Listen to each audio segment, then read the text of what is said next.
Right. Good evening to you all. This to express a warm welcome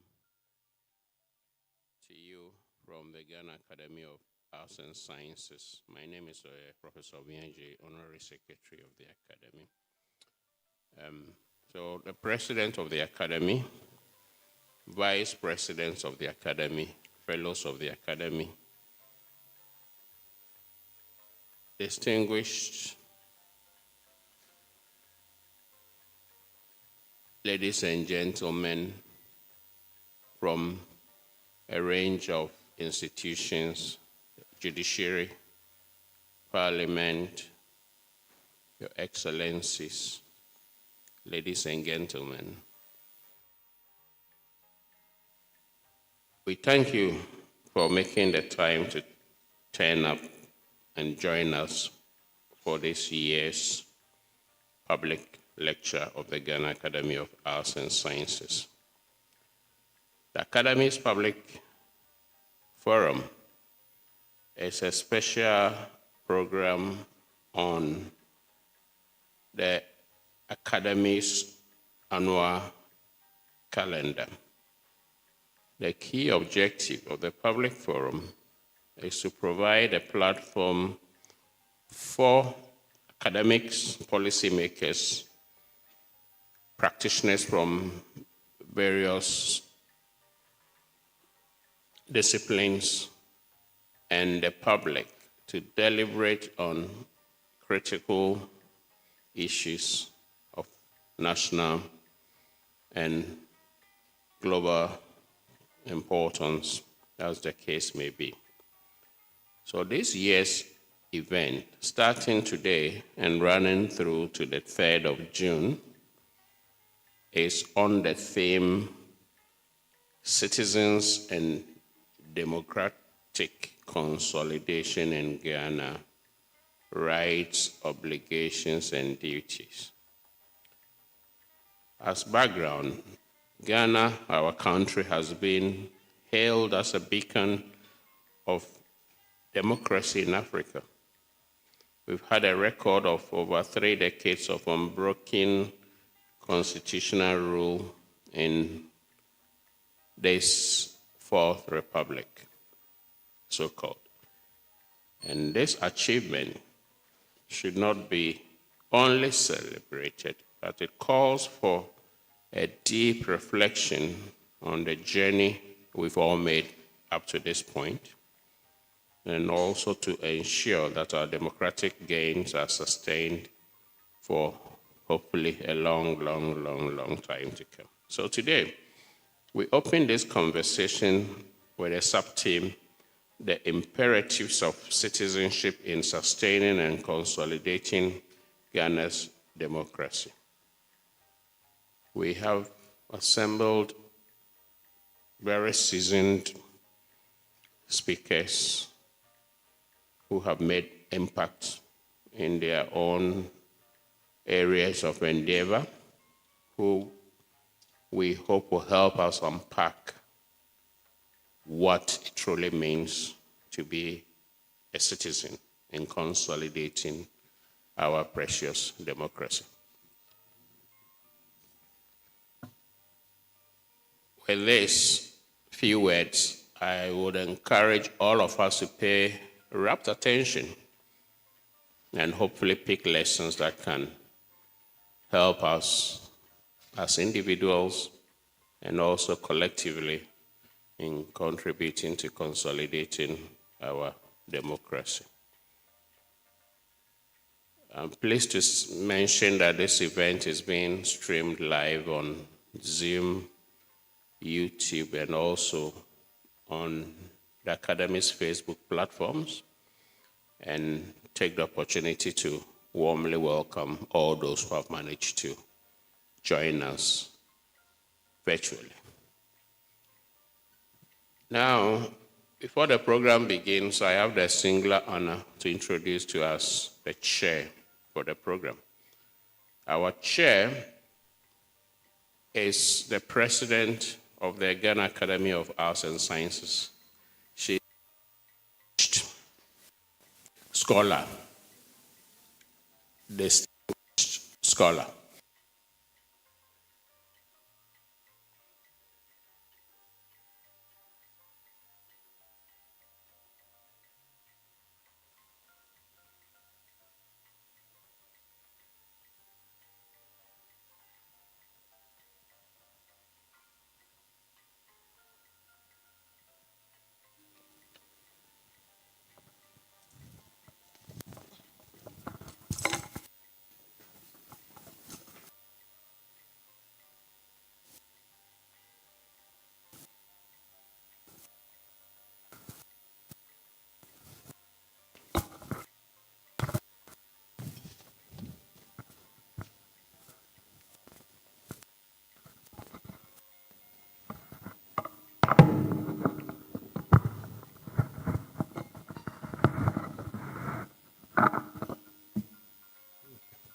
Right.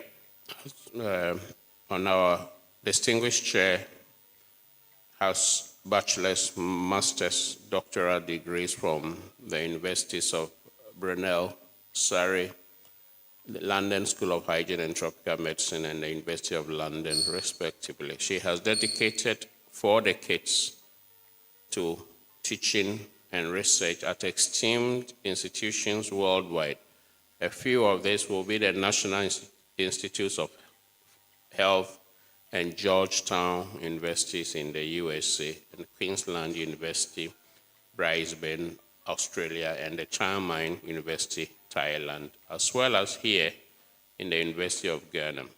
Our chair has contributed significantly to groundbreaking research on malaria immunity and vaccine development, which has earned her international recognition and, among others, led to the development of the first human malaria vaccine, that's the RTSS vaccine, being deployed in our country as well presently. She co-initiated and co-led the first National Institutes of Health International Center of Infectious Diseases Research at the University of Yaoundé, Cameroon. And at University of Ghana, she established the immunology unit at the Noguchi Memorial Institute for Medical Research, and was also the foundation dean of the School of Public Health.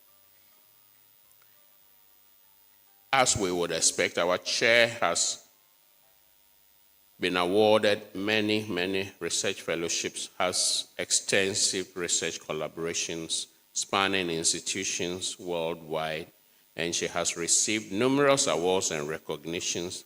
Only a few. She has been a former UNESCO chair for women in science in the West African region.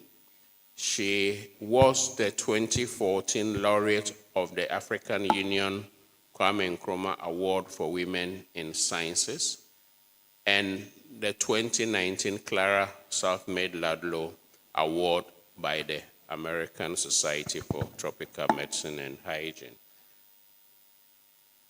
In 2021, Women's World recognized her as one of 7 women in science who have changed our world for the better. Our chair continues to build biomedical research capacity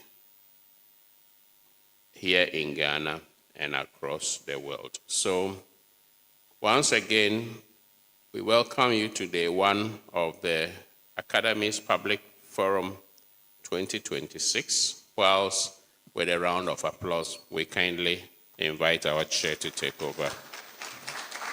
Thank you.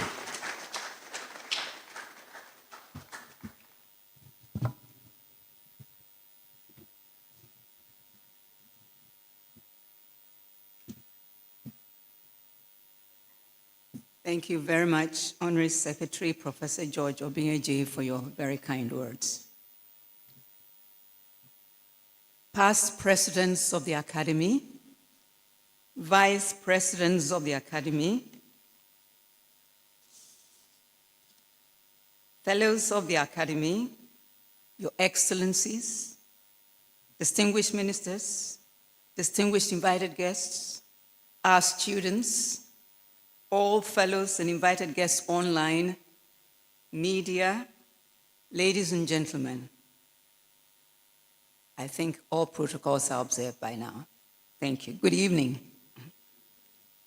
It is my honor to chair this first day of this very important public forum on the theme, Citizenship and Democratic Consolidation in Ghana, Rights, Obligations, and Duties. This theme is both timely and, for the first day, our sub-theme is the imperatives of citizenship in sustaining and consolidating Ghana's democracy. This theme is both timely and relevant. Democracy is not sustained by elections alone. It thrives on responsible citizens, accountable institutions, respect for rights, and commitment to duty. As citizens, we must not only demand good governance, but also contribute actively to building a peaceful, just, and democratic society. Now, this forum provides us with the opportunity to reflect on the role of citizens in strengthening Ghana's democracy. It challenges us to move from passive observation to active participation in the national development. On this, our day one, we have two topics. We'll focus on the two topics. Topic one is on reflections on a new social contract with citizens in Ghana. And our speaker is no less person than Ms. Kathleen Addy. We all know her too well. Chairperson, National Commission for Civic Education, NCCE. And for topic two, which will be on the elusive democratic dividend, citizen-state relations, and the crisis of political legitimacy of Ghana. And our speaker will be Dr. Kofi Techi Asante, Senior Research Fellow, ISER, University of Ghana. Now, I will proceed to introduce both our speakers, and then they will deliver their talk, and then the discussions will begin. And so our first speaker, renowned Ms. Kathleen Addy, is chairperson of the National Commission for Civic Education.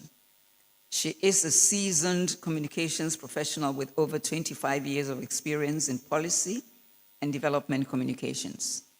She previously served as communications manager for Afrobarometer at the Center for Democratic Development, overseeing work across 7 countries in East and West Africa. Prior to that, she worked with the Center for Policy Analysis, focusing on economic partnership agreements and women's economic empowerment. She has consulted widely on development issues, and she's known for her civic activism. She currently serves as and is a Regan Fassel Democracy Fellow. That's our first speaker.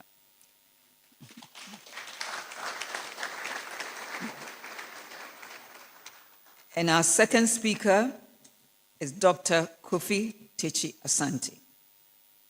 Dr. Kofi Techi Asante is a Senior Research Fellow at the Institute of Statistical, Social, and Economic Research, ISER, at the University of Ghana. He is broadly interested in research at the intersection of political, economic, and historical sociology. His substantive research areas include state formation, citizenship, and development. Over the years, he has conducted research that explores the emergence, transformations, and contemporary character of the Ghanaian state, as well as implication of these political economic trends on citizenship and civic education. Now, on this note, I warmly welcome you all to day one of the Gaas Public Forum 2026. And now I usher in our first speaker, Ms. Kathleen Addy.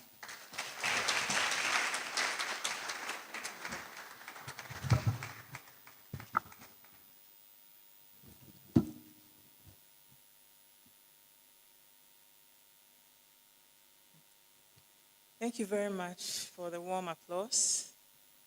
I'd like to acknowledge the president of the Academy, the two vice presidents of the Academy, the honorary chair of the Academy, and for everyone else, I have to stand on existing protocol. I did not know who will be here. I don't want to make any mistakes. But thank you for coming. I'm very grateful that you made the time. Today, I will speak about reflections on a new social contract with citizens in Ghana. And the thing about this topic is that it's a well-discussed topic. It talks about things that we normally talk about every day. But maybe it's time to go beyond the talking. So how do we go about actually making these changes that we all desire and aspire to for our country? The paper examines the relationship between the Ghanaian state and its citizens through the lens of the social contract. It argues that Ghana's political history, from colonial rule through independence, military interventions, and the Fourth Republic, reflects a continuous negotiation of state legitimacy, democratic accountability, and socioeconomic expectations. The 1992 Constitution restored constitutional governance and electoral democracy after years of instability. Yet, more than 3 decades later, Ghana's democratic order is showing signs of strain. Declining public trust, economic hardship, institutional weakness, corruption, youth unemployment, and widening inequality have exposed a growing gap between constitutional promises and citizens' lived realities. We examine the social contract dimensions of Ghana's first, second, third, and fourth republics, as well as the ways in which the military regimes attempted to redefine state-citizen relationships outside of democratic frameworks. Drawing on Ghanaian and comparative experiences, we argue that Ghana now faces a pivotal moment requiring a renewed social contract grounded in accountability, inclusive development, ethical leadership, institutional trust, civic responsibility, and democratic participation.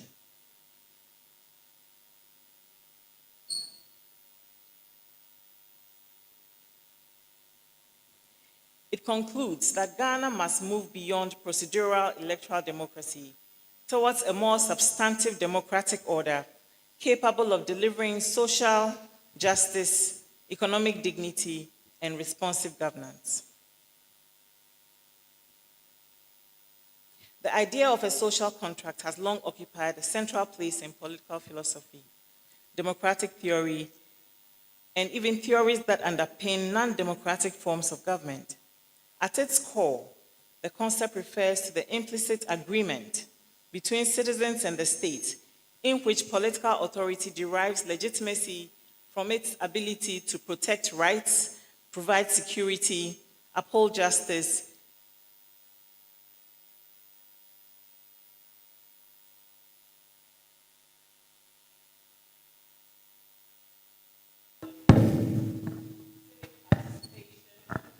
and contribution to the common good.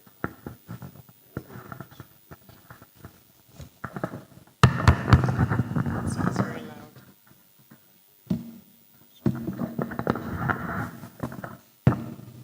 Right, thank you.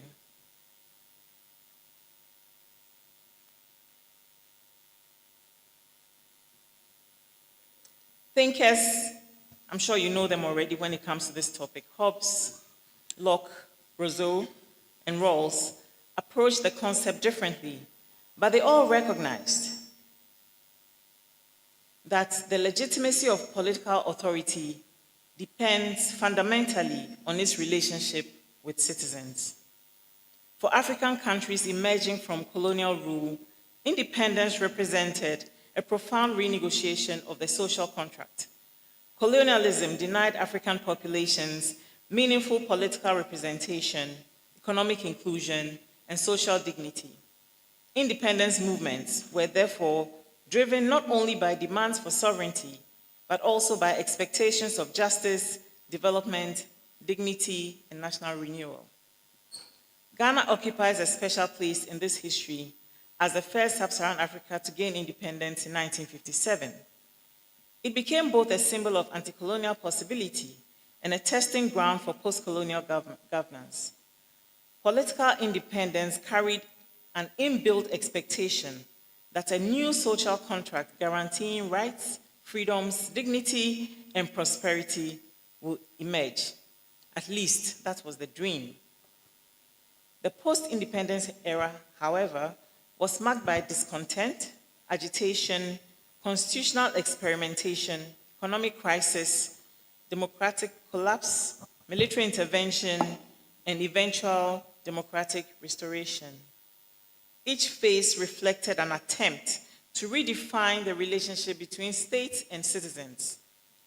The overthrow of Kwame Nkrumah in 1966, the collapse of the Second and Third Republics, and the intervention of the PNDC, the Provisional National Defense Council, all reflected moments where citizens perceived the prevailing social contract as broken or deeply compromised.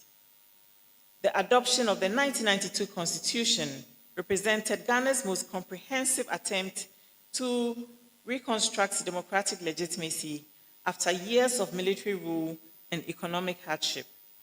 It enshrined fundamental rights, separation of powers, regular elections, presidential term limits, judicial independence, decentralization, and principles of social justice. Indeed, Article 1 declares that sovereignty resides in the people, while Chapter 6 articulates the directive principles of state policy. Together, these provisions provide the broad constitutional foundation for Ghana's democratic social contract. For over 3 decades, as mentioned earlier, the Fourth Republic has provided Ghana with political stability unmatched in much of its post-independent history. Since its beginning on 7th January 1993, Ghana has avoided coups, civil wars, and constitutional suspension. Presidential and parliamentary elections have been held regularly. 1992, 96, 2000, 2004, 2008, 2012, 2016, 2020, and 2024.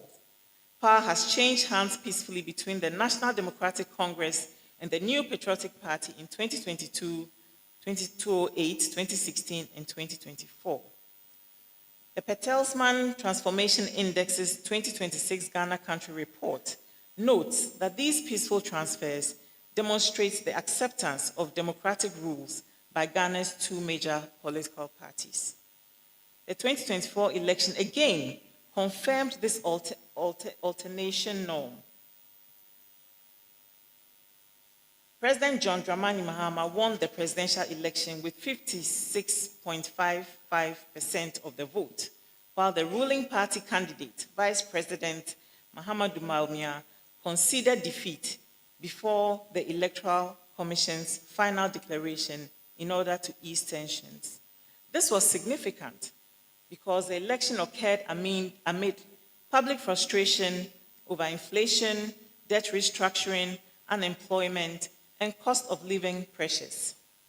In earlier periods of Ghana's history, such economic stress might have created openings for military intervention. In the Fourth Republic, public anger was largely expressed through the ballot.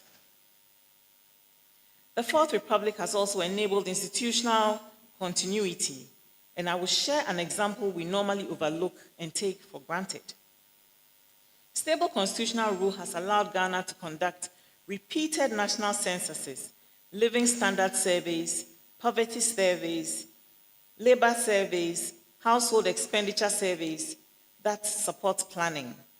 The Ghana Statistical Service 2021 Population and Housing Census provided updated demographic, social, and economic data for research and policy.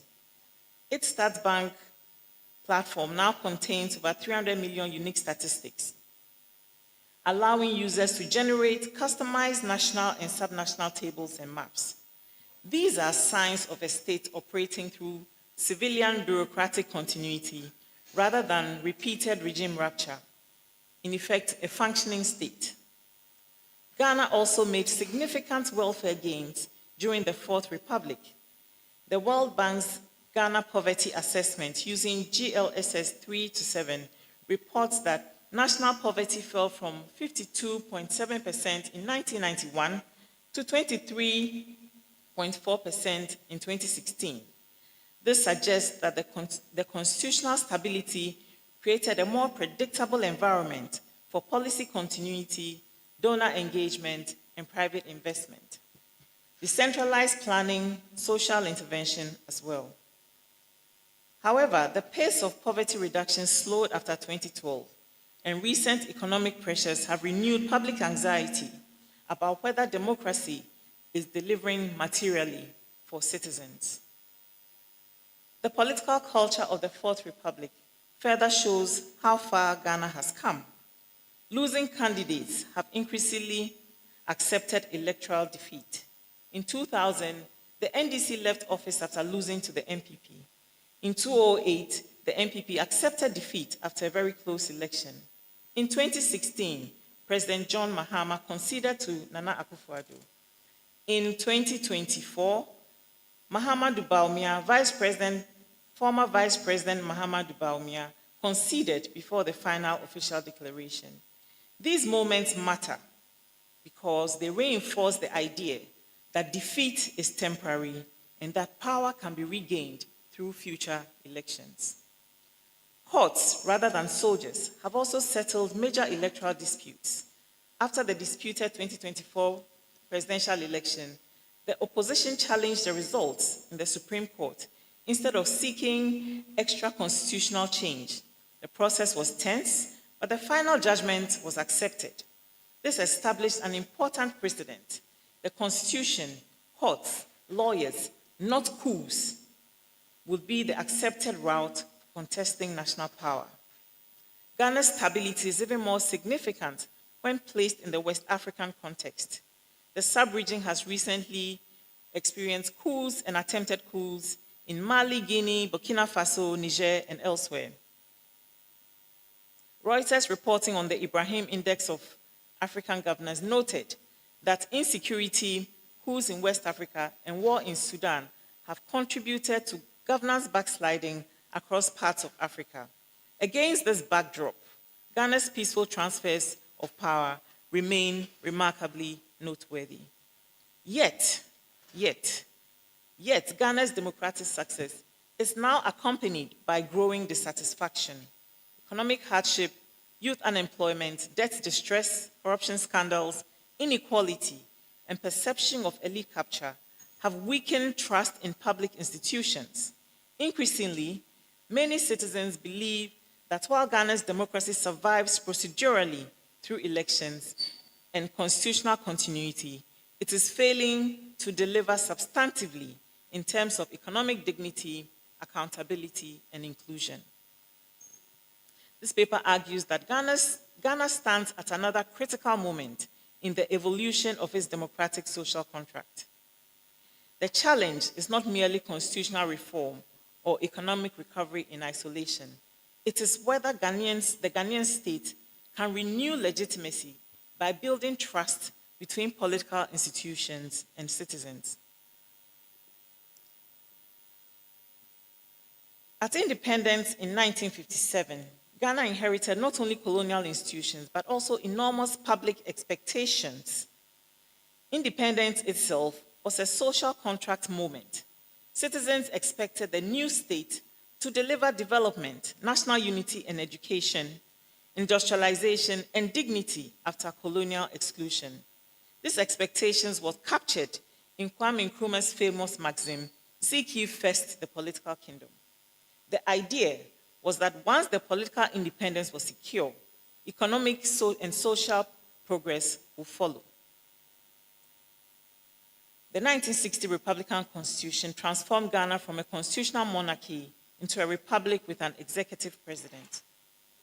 Nkrumah's government pursued ambitious modernization and Pan-African projects, including industrialization, infrastructure expansion, free education initiatives, and state-led development. The social contract during this era was developmental and nationalistic. Citizens accepted centralized authority in exchange for rapid modernization and collective national advancement. However, the concentration of power in the presidency, restrictions on opposition, the Preventive Detentive Act, the eventual declaration of a one-party state, weakened democratic freedoms and institutional checks. The social contract prioritized developmental nationalism over liberal constitutionalism. Legitimacy was sought through economic transformation and anti-colonial symbolism rather than pluralistic democratic participation. Over time, weak safeguards against executive overreach undermined public trust. The 1969 Constitution, adopted after military rule under the National Liberating Council, sought to restore liberal democratic governance while avoiding the authoritarian excesses of the First Republic. The Second Republic re-emphasized legislative oversight, reduced executive concentration, strengthened checks and balances, and restored fundamental rights and freedoms. The judiciary gained prominence as a guarantor of constitutional rule. However, severe economic difficulties undermined the Republic. Citizens increasingly felt that democratic governance was not producing the material improvement that was promised. Labor unrest, inflation, political instability triggered the 1972 coup led by Ignatius Kutu Achampon and created another rupture in the social contract. The 1979 Constitution was shaped by the turbulence of the 1970s and the brief Armed Forces Revolutionary Council intervention led by Flight Lieutenant Jerry John Rawlings. It sought to restore civilian legitimacy after prolonged military rule. Its social contract principles included anti-corruption, probity, accountability, sanctions against elite corruption, multi-party democracy, electoral competition, and institutional independence. However, the Third Republic under President Hila Liman also faced economic crisis, institutional fragility, and declining public confidence. Citizens grew disillusioned with the political class, setting the stage for the 1981 rolling school. By then, trust between citizens and constitutional government had largely collapsed. There was some elements of social contracting during military rule. Military regimes in Ghana justified their interventions as corrective responses to failed civilian governance. They framed themselves as protectors of their national interest against corrupt and inefficient political elite. Initially, sections of the population welcomed military intervention because civilian governments were seen as incapable of meeting public expectation. Over time, however, economic decline, shortages, corruption, repression, and restrictions on democratic participation eroded the public support. Military regimes had limited social contract features. The Achampon regime's legitimacy depended largely on economic performance that was promised. Policies such as Operation Feed Yourself emphasized self-sufficiency and national production. The PNDC period represented perhaps the most ambitious attempt to redefine Ghana's social contract outside formal constitutional democracy. Rawlings' revolutionary rhetoric centered on probity, accountability, anti-corruption, social justice, grassroots participation, and moral renewal. The regime presented itself as a revolutionary alternative to elite democracy. Yet, this revolutionary social contract contained deep contradictions. While the regime promoted populist accountability, it also restricted political freedoms, curtailed civil liberties, and centralized power. Nevertheless, the Rawlings era left enduring institutional legacies, including decentralization reforms, anti-corruption discourse, local governance structures, and a national language of probity and accountability. The eventual transition to constitutional rule in 1992 reflected recognition that long-term legitimacy required democratic institutionalization.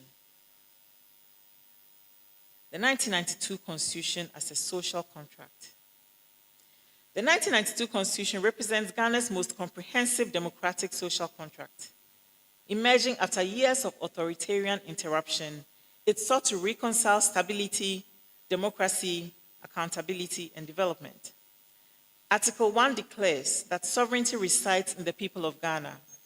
Article 55 guarantees the right to form political parties and participate in shaping the political will of the people. Article 63 provides for the election of the president by universal adult suffrage and requires a candidate to obtain more than 50% of valid votes cast. Article 112(4) provides that Parliament shall have a 4-year term. Article 66 establishes a 4-year presidential term, and 66(2) limits a person to 2 presidential terms. The Constitution creates a framework for peaceful succession through elections, term limits, and swearing in of president-elect before Parliament. Chapter 5 provides fundamental human rights and freedoms, including freedom of speech, freedom of association, media freedom, equality before the law, and protection from arbitrary detention. These rights reflect lessons from the authoritarian rule of the past. The Constitution also embeds separation of powers by vesting authority in the executive, legislature, and judiciary, while creating checks and balances amongst them. This was intended to prevent excessive concentration of power and strengthen accountability. Chapter 6, the Directive Principles of State Policy, provides one of the clearest articulations of Ghana's constitutional social contract. It commits the state to social justice, equality of opportunity, accountability, decentralization, economic inclusion, and protection of vulnerable groups. It specifically states that the state shall seek a social order founded on freedom, equality, justice, probity, and accountability. These principles make the Constitution not only a legal document, but a developmental and moral framework for governance. Article 41 emphasizes the duties of a citizen, because indeed, this cannot be one-sided. It cannot be just on the side of the state. Citizens have a duty in building the kind of country that we want as well. They have a duty and a responsibility. Article 41 emphasizes the duties of citizens towards the state, society, fellow citizens, public resources, and the environment. It captures the reciprocal nature of the social contract. The state has obligations to citizens, but citizens have responsibilities to the state and to one another. The Constitution also contained anti-authoritarian safeguards. It prohibits one-party rule, protects constitutional governance against arbitrary suspension. These provisions reflect Ghana's painful experience with coups, authoritarianism, and democratic breakdown. Despite Ghana's democratic achievements, the Fourth Republic faces a growing legitimacy challenge. Many citizens increasingly perceive a widening gap between institutional promises and lived realities. Afrobarometer's 2024 Ghana survey showed that 78.4% of citizens described the national economy as very bad or fairly bad, while 66.9% described their own living conditions as bad. A further 65.9% said that the country's economic condition had worsened over the previous 12 months. These figures showed that public dissatisfaction is rooted in economic hardship. The World Bank provides a broader context. Its 2025 Ghana policy notes stated that poverty rose to 39.6% in 2024 and linked Ghana's 2022 economic crisis, to deep structural vulnerabilities, fiscal indiscipline, inefficiency, mismanagement, and a weakened social contract. The World Bank's 2025 economic update also noted that Ghana's 2024 fiscal outturn deteriorated with a deficit of 7.7% of GDP, far above government and IMF targets. Youth unemployed deepened this crisis. Ghana's Statistical Service labor data reported national unemployment of about 13.1% in the fourth quarter of 2024, with about 1.8 million people unemployed. It also reported that 7 out of every 10 unemployed persons were young people, youth, and that long-term unemployment affected about 29% of employed persons in quarter 4 of 2024. The average unemployment rate amongst young people aged 15 to 24 was 32%.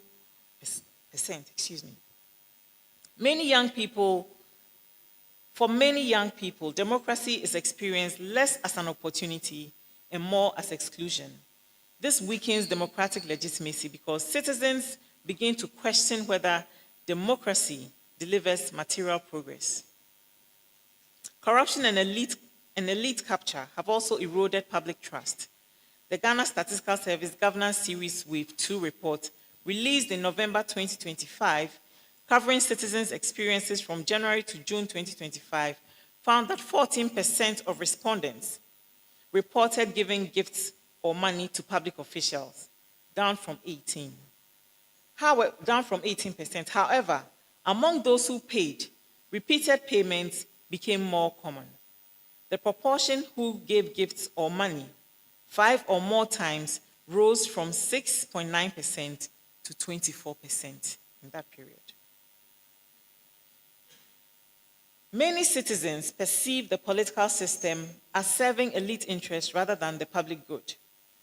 Patronage politics and winner-takes-all governance have weakened faith in accountability. When public office is perceived primarily as a route to personal enrichment, the moral foundation of the social contract deteriorates. Institutional independence is another concern. Although the Constitution formally guarantees separation of powers, critics increasingly argue that the executive dominance undermines institutional autonomy. Concerns persist about excessive presidential appointments, partisan polarization, weak parliamentary oversight, and selective accountability.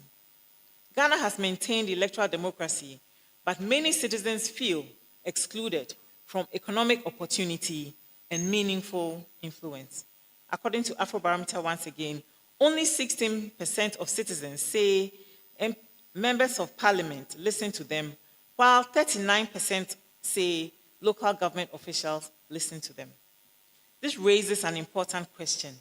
Can democracy remain legitimate if elections continue but social inequalities deepen?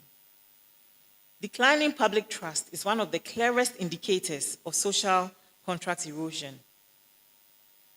Afrobarometer's 2012 to 2024 trend data show that trust in the president, parliament, electoral commission, courts, police, and political parties has fallen substantially. Citizens increasingly express frustration over political polarization, unmet campaign promises, partisan governance, and declining ethical standards. The danger is not necessarily immediate democratic collapse, but gradual democratic fatigue. A democracy can remain electorally functional while becoming socially hollow. Some lessons from international experiences. A renewed Ghana social contract can benefit from comparative lessons. And for the next paragraph, please hear me out. Let me finish before you react. Post-apartheid South Africa constructed one of the world's most progressive constitutions, emphasizing dignity, rights, equality, and reconciliation. Yet persistent inequality, unemployment, corruption has fueled the xenophobia that we see today. It is an indication that public trust has collapsed and weakened confidence in the democratic order.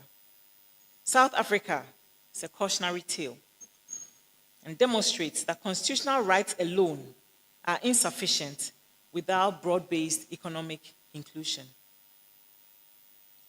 Rwanda, on the other hand, has emphasized state efficiency, anti-corruption enforcement, and developmental delivery. Its governance model shows how service delivery and administrative effectiveness can strengthen state legitimacy. However, concerns about political openness and dissent illustrate the danger of sacrificing democratic pluralism for efficiency. Conventional wisdom says Ghana must avoid that trade-off. But I'm sure that everyone in this room has heard it being said that Ghana needs a Rwanda-style government. If you didn't say it yourself, somebody you know said it. The Nordic trust-based governance model offers another lesson. These countries build strong social contracts around transparent institutions, social protection, accountable taxation, low corruption, and citizen trust. Their experience shows that citizens are more willing to support taxation, for instance, and democratic institutions when they perceive fairness and accountability. Now, towards a new social contract in Ghana. A renewed Ghanaian social contract must move beyond narrow electoral democracy towards a more inclusive, accountable, developmental, and participatory political order. The challenge goes beyond constitutional amendment. It requires rebuilding reciprocal trust between state and society. Laws, constitutions, institutions, policies can create the framework for trust, but they cannot by themselves produce trust. Trust emerges from lived experience, from whether citizens repeatedly see that public institutions are fair, responsive, honest, competent, and accountable. When people experience corruption, exclusion, and poor service delivery, abuse of power, and economic hardship, or selective justice, trust declines even if democratic laws remain formally in place.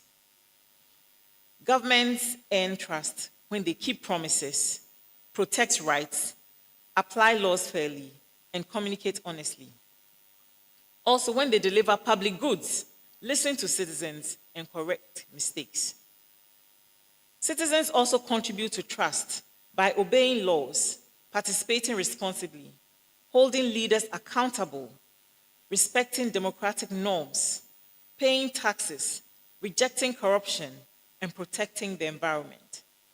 The state-citizen relationship must therefore become reciprocal rather than transactional. From the above, you can see that not only has the state failed considerably, but citizens have also failed because we have not done our part to a large extent. A renewed social contract for Ghana must have ethics at its center. It must begin from the understanding that public power is held in trust, that citizenship comes with responsibility, and that development has little meaning if it is not pursued with fairness, dignity, truthfulness, and accountability. But this cannot be achieved by constitutional language alone. It requires institutions that are willing and able to sanction abuse, leaders who show restraint in the exercise of power, citizens who demand integrity from themselves and from those who govern, and a civic culture that sees the public good as a shared national inheritance, not as a prize to be captured. A new social contract must also rest on democratic accountability. Citizens must see clear consequences for abuse of office. This requires stronger anti-corruption institutions. I don't think there's a shortage of anti-corruption institutions, but I digress. Independent prosecutorial mechanisms, transparent procurement systems, and effective asset disclosure enforcement. It must also rest on inclusive economic citizenship. A democratic system cannot remain legitimate while large segments of young people remain economically excluded. The state must guarantee pathways to dignity and economic participation through youth employment, industrial transformation, digital innovation, agricultural modernization, and equitable regional development. Local governance should become genuinely participatory.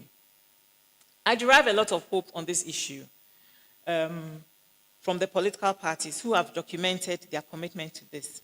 Page 145 of the NDC 2024 manifesto states that the party will strengthen local level participation and political accountability through the election of MMDCs on a non-partisan basis by amending Articles 243 and 2462 of the 1992 Constitution.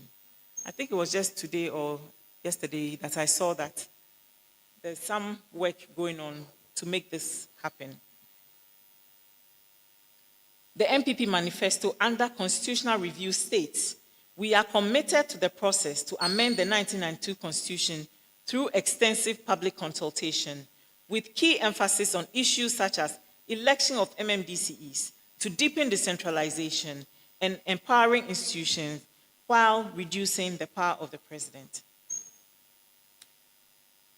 These commitments and where they show up in serious documents like manifestos show growing political recognition that decentralization and local accountability must be central to democratic renewal.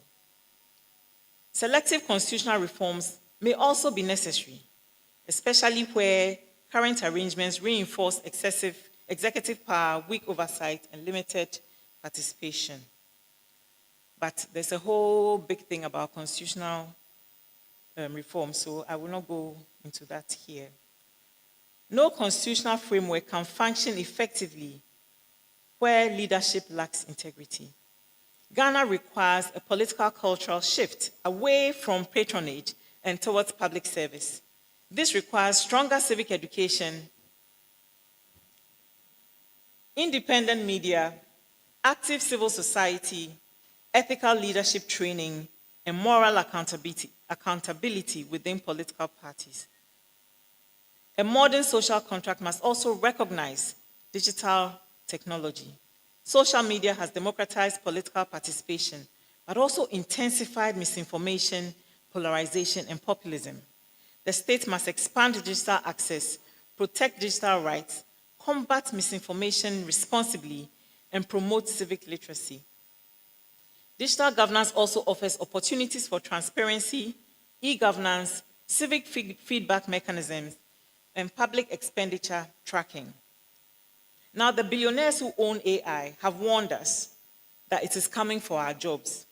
Every day, they remind us that the AI will take our jobs.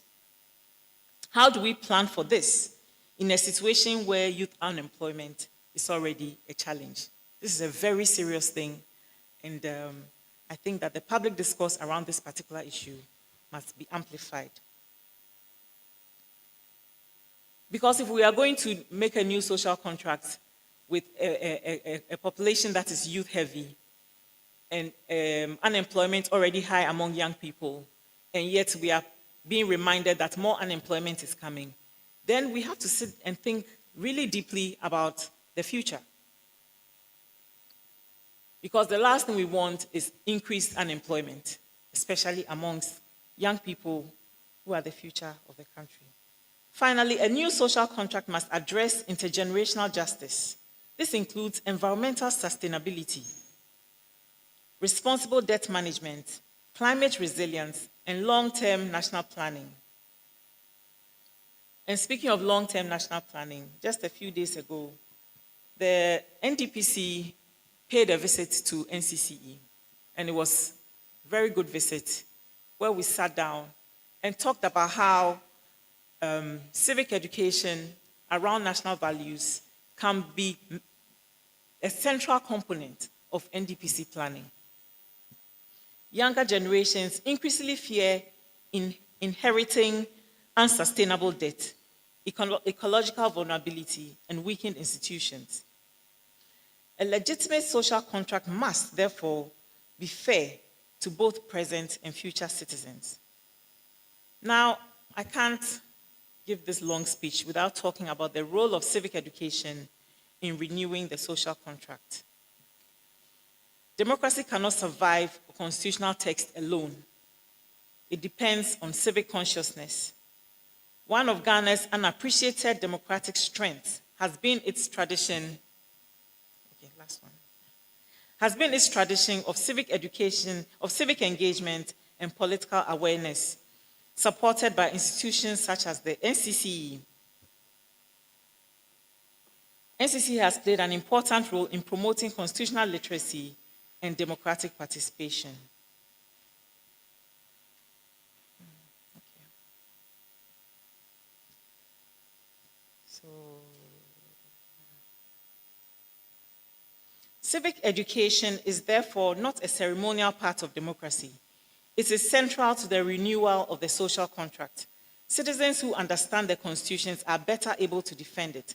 Citizens who understand their responsibilities are better able to hold leaders accountable without abandoning their own obligations. Citizens who understand democratic institutions are less likely to see democracy as only as elections and more likely to see it as a shared system of rights, duties, accountability, and public purpose. Concluding paragraph. Ghana's democratic journey reflects repeated cycles of hope, disappointment, rapture, and renewal. Every constitutional transition in Ghana, in Ghanaian history, has emerged from a crisis in the relationship between citizens and the state. The current moment is no different. The challenge facing Ghana today is not simply economic recovery or political competition. It is the deeper question of legitimacy, whether citizens still believe that the democratic state exists fundamentally for their welfare. The Constitution remains a remarkable democratic achievement. It restored constitutional governance, protected rights, and stabilized political succession. Yet, constitutions derive their strength not merely from legal text, but from public belief, where citizens increasingly perceive corruption and so on and so forth. The social foundations of constitutional legitimacy begin to erode. The future of Ghana's democracy will depend on citizens repeatedly demanding renewal when political systems fail to meet public expectations. The enduring lesson is that democratic stability cannot rely solely on elections, constitutions, or personalities. It ultimately depends on whether citizens believe the state honors its side of the social contract, and also whether citizens do their part to sustain the social contract. That is the central democratic challenge of contemporary Ghana. Thank you very much.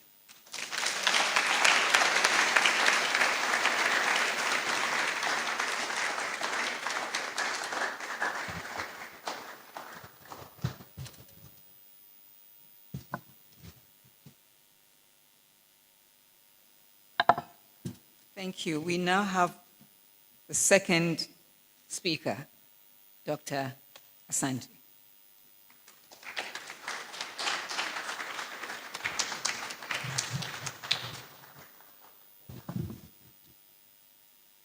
Thank you very much. I would like to stand on existing protocols. And I would like to thank my co-panelist, Kathleen, very much because she did half of my work for me. I have a PowerPoint. Okay, great.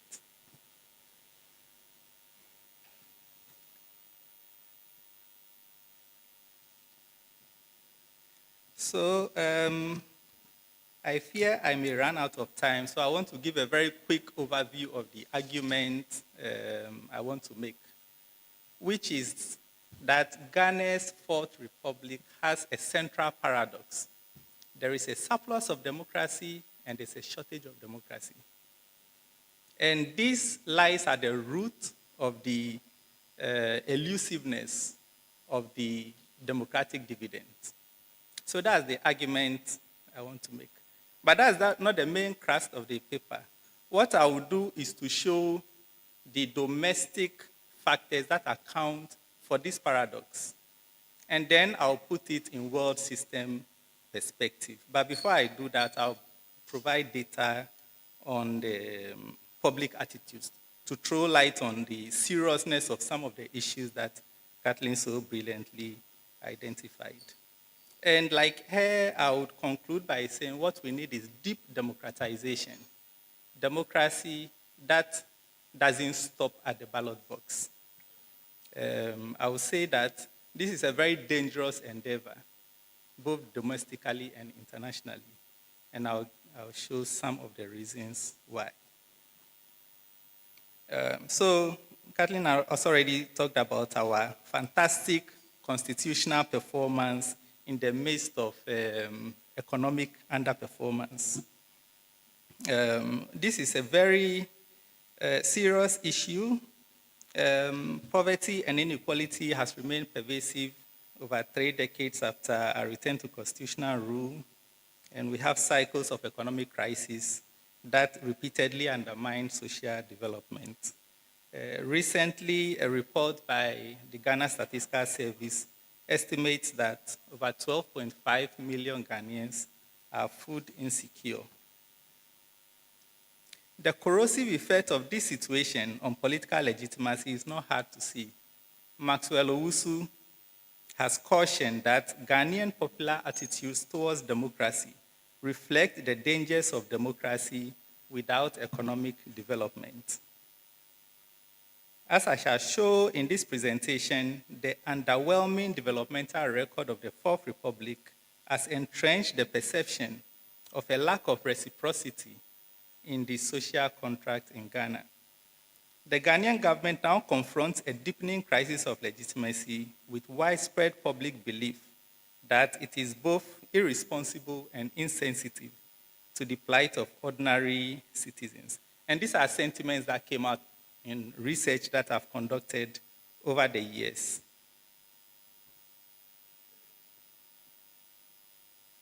But Ghana is not unique in this regard.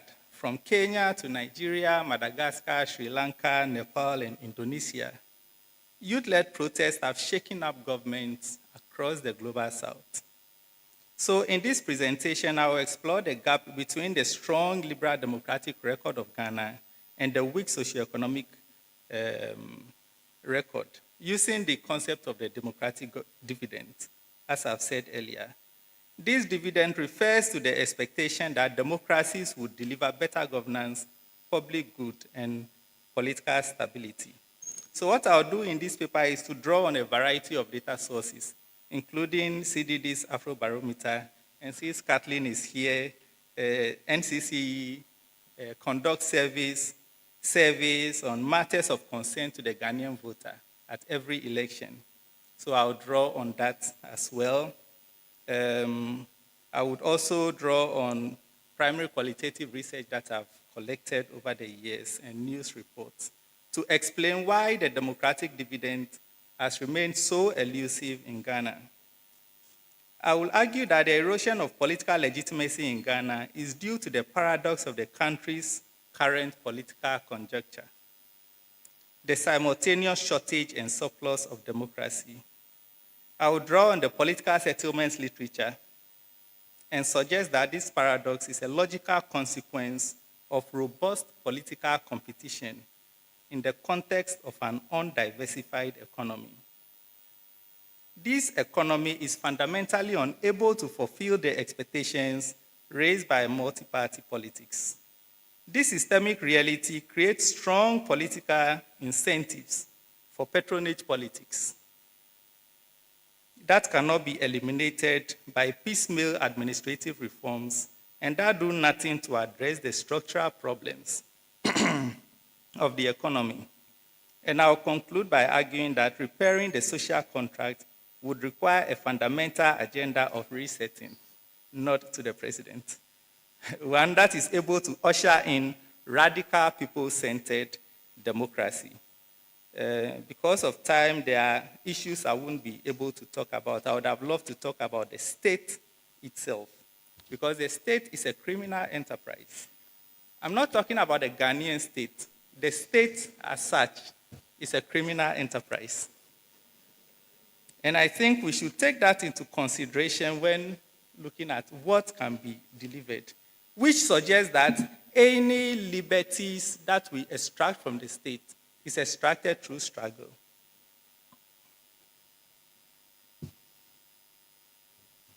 So a brief overview of the democratic dividend. The so-called third wave of democratization that swept across the developing world from the last quarter of the 20th century was accompanied by expectations of a new era of good governance and economic prosperity. This expectation is so deeply rooted that the 2024 Nobel Prize in Economics was awarded to Acemoglu, Johnson, and Robinson for their thesis about the role of liberal institutions as the decisive factor in whether nations develop or fail. This thesis has rightly been criticized as a bedtime story for capitalists because it overlooks the plunder, dispossession, and maniacal violence that laid the foundation for industrial capitalism in Europe. Nevertheless, it is still attractive because it deeply resonates with cherished values that all human beings hold dear. Mainstream discourses like to refer to these values as Western values.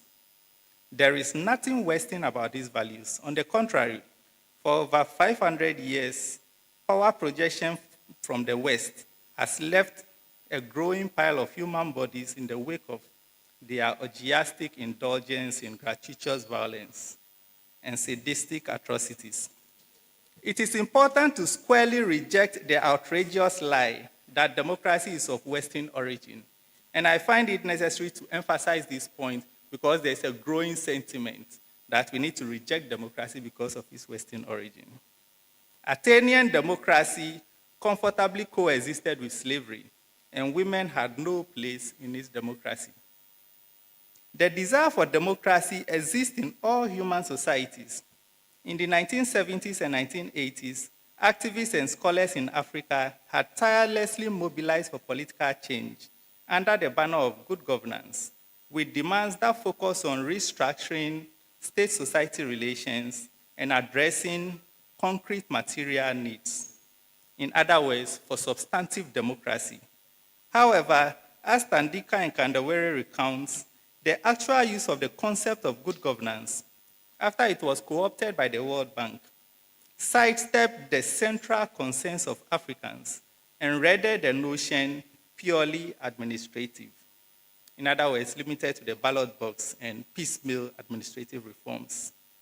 The unstated theoretical assumption underlying this administrative and technocratic emphasis was that democratic institutions would align state policies with popular preferences. This is based on the assumption that patron-client relations is a personal flaw of individual leaders. However, the persistence and indeed intensification of clientelistic exchanges in the context of robust political competition suggests that this belief is deeply flawed. And so I would provide some evidence on popular attitudes, as I said, drawing on Afrobarometer and NCCE's data. So across various rounds of the Afrobarometer survey, we can see support for democracy has generally remained very high, as has preference for choosing political leaders through elections rather than other means. And the graph on the left shows how high support for democracy is. The lowest it's come has been in the second round, which is 51.6%, which is still a majority. Similarly, there's a strong disapproval of one-party rule and one-man rule, which is shown on the graph to the right. So this shows liberal democratic values are deeply entrenched in Ghanaian popular culture. The NCCE's Matters of Concern to Ghanaian Voter collates and ranks issues that voters think the government should pay attention to. The table shows five of the topmost concerns of Ghanaian voters for each election. So you can see education and health are always in the top three. Some fall out, like employment and agriculture. But then over multiple years, multiple elections, we see them recurring. So what the table clearly shows is that it is bread and butter issues that voters are concerned about, not the criminalization of same-sex sexuality. And far be it from me to suggest that politicians should be restricted only to what citizens say.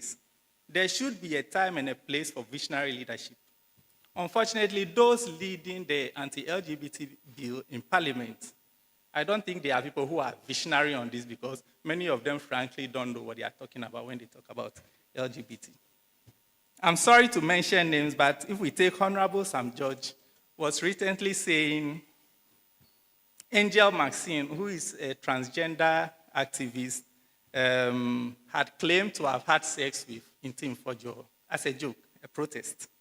Sam George says Angel Maxine claims to have had intersex with Intim Fojo. If he knows what intersex is, he wouldn't have used that word. He has also said on other occasions that pansexuals are people who have sex with both animate and inanimate objects. That is not true. So again, I wouldn't take those leading this charge as people with social or political vision. I would say they are more of conduits for ideas coming from elsewhere than leading something that they themselves are convicted about. Now, what should they be convicted about?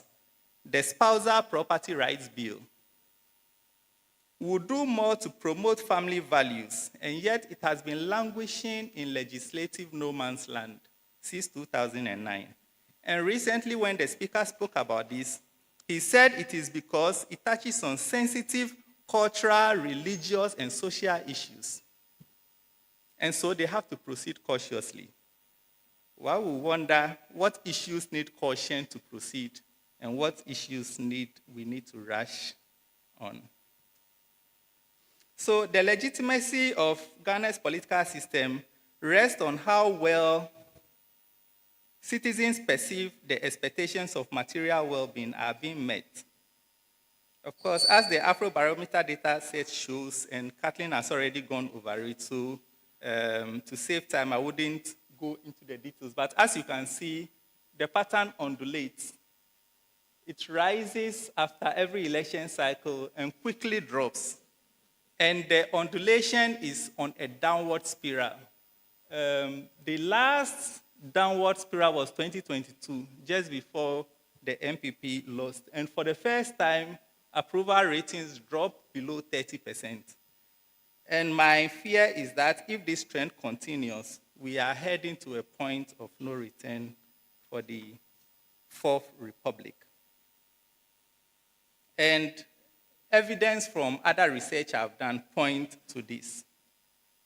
The predictable fluctuation in approval of both public service delivery and the overall performance of elected leaders point to serious underlying cracks in the social contract at the heart of the Fourth Republic. Like I said, they coincide with insights from studies I've been doing, which point to the corrosive impact of the deep-seated and long-standing grievances in leading to resentment and citizen disenchantment. The most striking expression of this came from a university student I interviewed. I asked him whether he felt he had a stake in Ghana. His response, Ghana has its owners, and the rest of us are just passing through. Akufo-Addo famously challenged Ghanaians to be citizens and not spectators.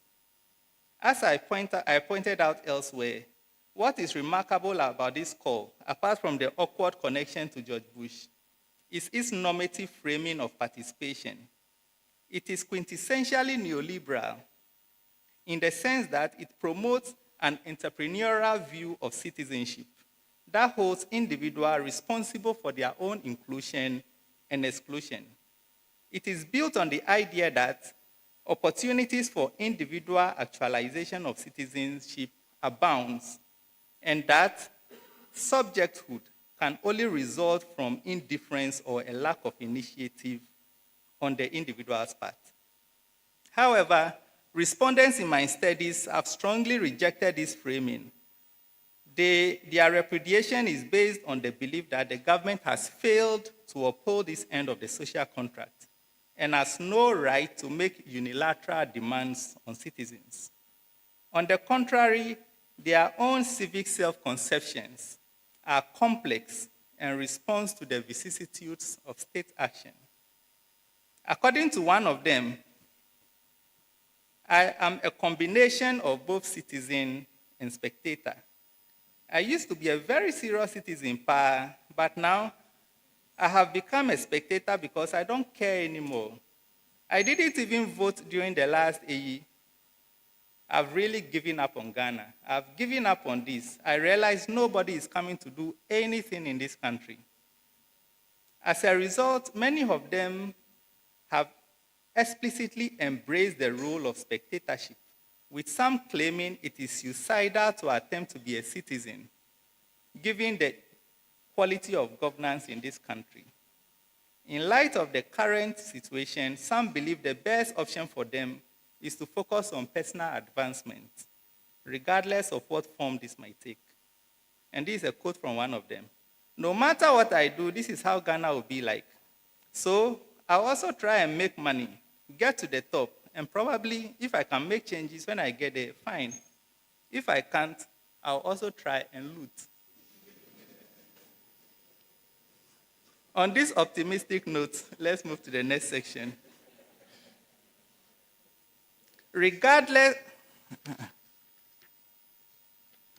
yes, Ghana's paradox of democracy without development is not anomalous as it seems at first sight.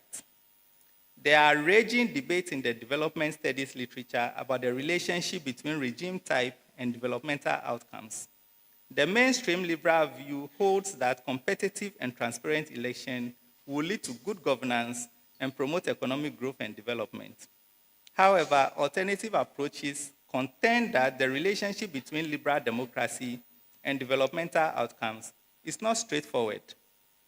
As developed by Mushtaq Khan, the political settlement analysis posits that the distribution of power among competing coalitions is the determinative factor in governance outcomes. The central argument in this framework is the contention that the distribution of power is determined by the unique economic characteristics of each country. In undiversified commodity-dependent economies such as Ghana, with large informal sectors, powerful groups in society are not able to advance their economic interests through the routine legislative and administrative mechanisms. We don't have the equivalent of super PACs, for instance, in Ghana. Instead, they exploit their informal connections to powerful political leaders to capture rents. On the other hand, political leaders rely on clientelistic exchanges since the informal nature of the economy makes it impossible for them to reward supporters through regulatory and tax policies targeting the formal sector. Contrary to the expectations of liberal theories, multi-party democracy in this context, in this economic reality, exacerbates rather than ameliorates the logic of clientelism. However, not all political settlements are the same. In dominant settlements, such as in Uganda and Rwanda, and we've heard of Rwanda earlier, where ruling coalitions face weak oppositions, leaders are able to adopt a long-time horizon, like Kagame is able to do, including collaborating with the European Union to destroy the DRC.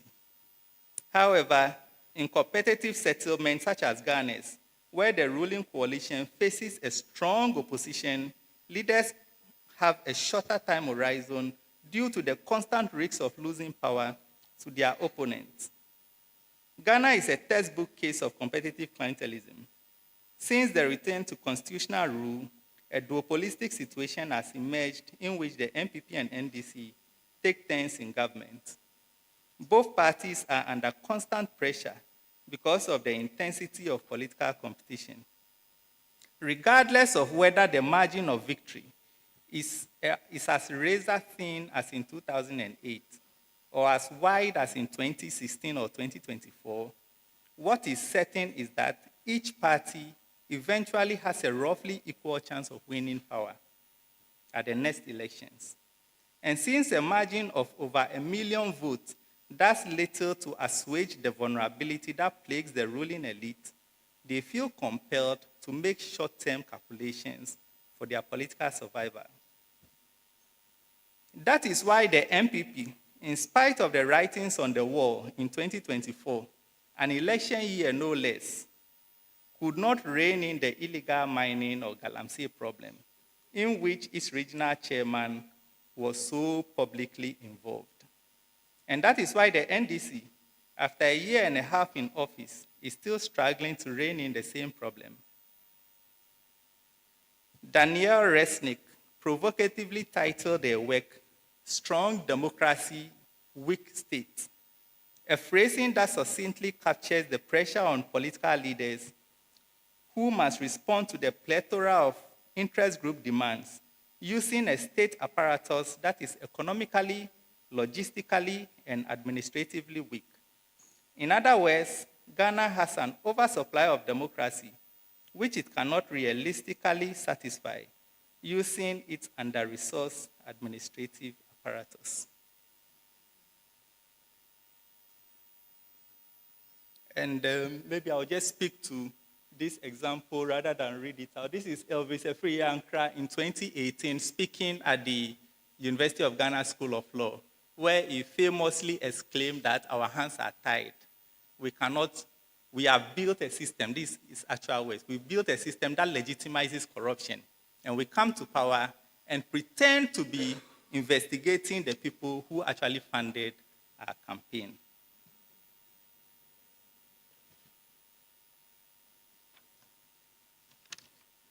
But my argument is that the problem is structural, not individual. The political settlement literature has enhanced our understanding of the dynamics and implications of competitive clientelism in Ghana. What we now need is a theory that explains the deep roots of this political discourse. If we want to have a chance of overcoming the trammels of competitive clientelism, we must understand the historical antecedents and the structural factors that contribute to its reproduction. This is hardly an ideal academic exercise. For us, Chinua Achebe has admonished us, a man who does not know where the rain began to beat him cannot say where he dried his body. The argument I want to make is that Ghana's competitive clientelist political settlement is itself a product of the country's peripheral location in the worldwide system of accumulation. In other words, imperialism must be foregrounded in our analysis of the governance failures in Ghana and the wider global south. The economy is the starting point for such an analysis. For as Mushtaq Khan argues, it is the very structure of global south economies that makes patronage politics both rational and effective. And the key characteristics of Ghana's economy is its reliance on exports of primary commodities, what has been called the Gogisberg economy. The fact that it is called Gogisberg, who is often regarded as one of the better-intentioned governors of the Gold Coast, is a powerful reminder that regardless of the personal intentions of individual leaders, the structure within which they operate shapes the outcomes that they produce. Colonialism was designed to turn the victim societies into sources of raw materials and cheap labor, places where value can be extracted for the development of the imperial centers of the West. Indeed, the attainment of former independence actually exacerbated colonial extraction. In neocolonialism, the highest stage of imperialism, Kwame Nkrumah provided a compelling theory of how this system operates in practice. He defined a neocolonial state as one that, in theory, is independent and has all the outward trappings of international sovereignty, but whose economic system and thus its political policy is directed from the outside. Nkrumah argued that this system distorts what should have been routine economic exchanges among nations. So he said the result of neocolonialism is that foreign capital is used for the exploitation rather than for the development of the less developed countries of the world. And so it's often ironic when our leaders go out there looking for foreign investment, promising heavens to foreign capital who are just coming to extract. These structural factors explain why, after decades of independence, Ghana has not been able to move beyond the Gettysburg economy. And I must say, Ghana is not the only post-independence country that has not been able to transition. If you look across the former colonized world, Asia and Latin America, a large suite of countries are still in this situation. This state of affairs is not the passive outcome of abstract forces working autonomously. The imperial powers of the West actively intervene to prevent the possibility of global South countries breaking free of this extractive relationship. Nkrumah's own experiences are instructive in this regard. The 7-year development plan was the cornerstone of his efforts to diversify the economy. However, this was perceived as a threat in England. The British government did not rest until they had effectively sabotaged the project. The Commonwealth Relations Office later boasted,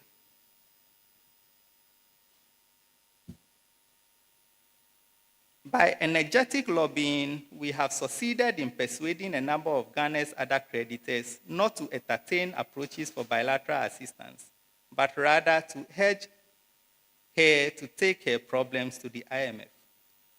And it is noteworthy that immediately after Nkrumah was overthrown, the National Liberation Council swiftly approached the IMF for the very same deal that Nkrumah had rejected. But that deal did not resolve Ghana's structural problems, nor did the 16 subsequent programs that Ghana entered into. What they did, rather, beginning with the Structural Adjustment Program in the early 1980s, was the controlled demolition of what remained of the productive capacity of the economy that had been built in the early years of independence. And it wasn't just in Ghana. Across Africa, the first decade of independence was an exciting time, which has been described in the social policy literature actually as the nation-building phase of African history. As long as neocolonial structures remain, democracy is structurally unattainable. As Nkrumah observes, the rulers of neocolonial states derive their authority to govern not from the will of the people, but from the support they obtain from their neocolonial masters.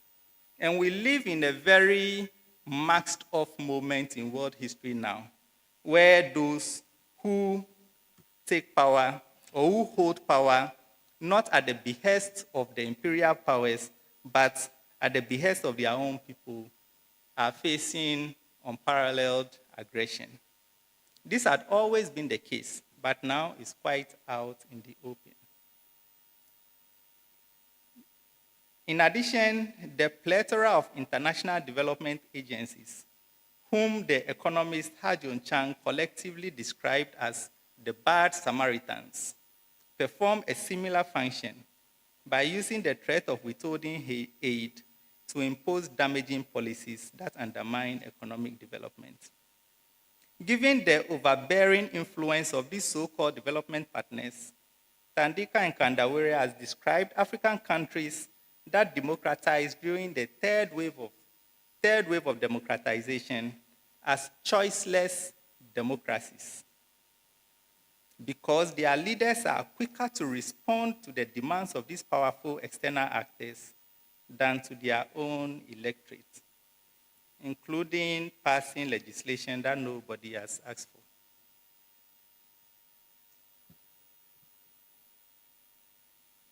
In a remarkable interview granted by Jerry Rawlings to the 60 Minutes program in 1988, he described African. Let me take it again. In the remarkable interview granted by Rawlings to the 60 Minutes program in 1988, the then military ruler could not help voicing out his frustration at how powerless he felt in the presence of external forces that determine the fate of the country. And I would have loved to actually play this. It's about 3 minutes, but I'm concerned about time. Should I play? Okay, great. Thank you.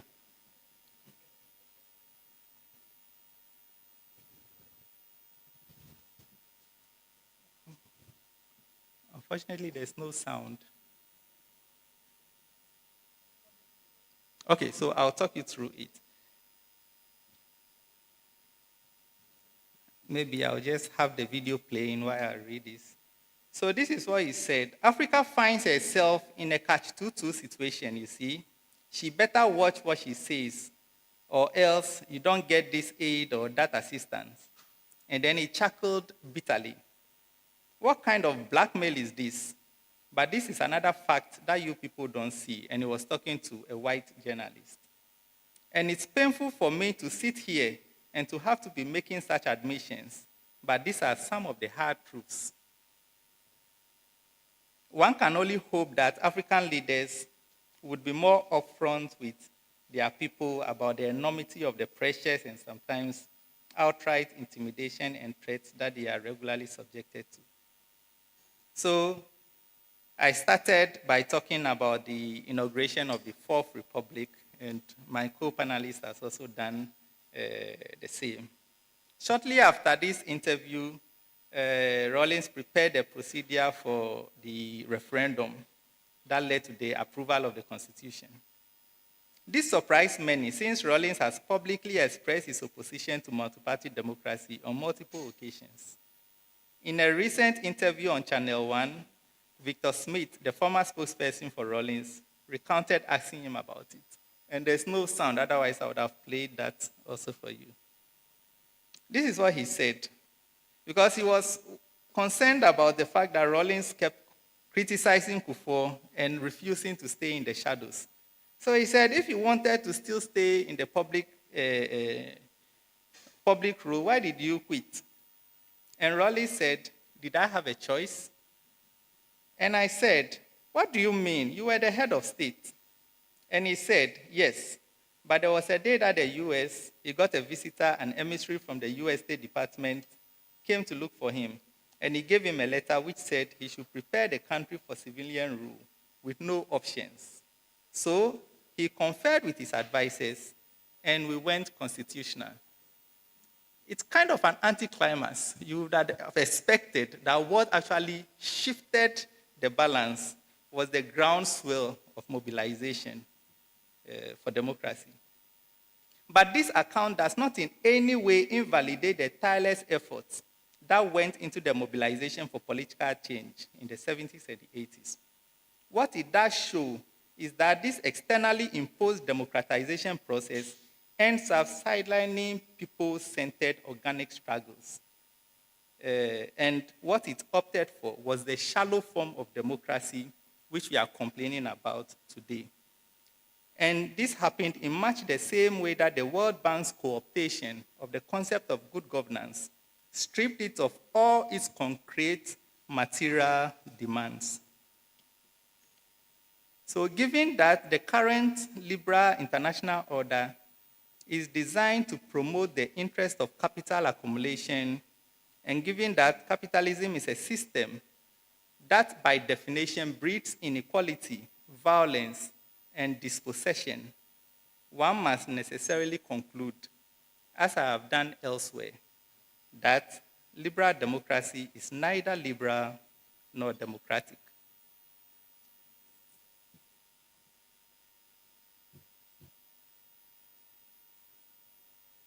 It is true that we cannot blame all of our governance and economic problems on neocolonialism and the liberal international order. But any explanation that does not foreground the foundational role and continuing relevance of imperialism will lead to an analysis that blames the victim, even if these victims are themselves also perpetrators in the multiple contradictions that characterize our current conjuncture. The xenophobic attacks in South Africa cannot be understood outside the context of the impoverishment of Black South Africans under historic apartheid and the perpetuation of apartheid to this day, as well as the complicity of the Black elite. The xenophobic attacks emerge directly from this context. If the South African government ends the xenophobia today without resolving the underlying economic crisis, the problem will just transmute itself into something else. And there are already multiple manifestations of this crisis. South Africa has a rape epidemic, there's femicide and all manner of crisis. And South Africa is not the only country going through this. It's just appearing there in a very concentrated form.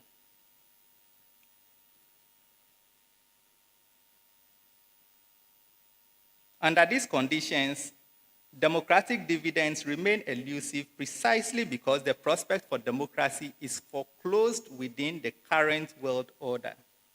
Liberal democracy, the only political system permitted under the liberal international order, cannot fix this fundamental world systemic injustice because it is itself the origin and the product of this system.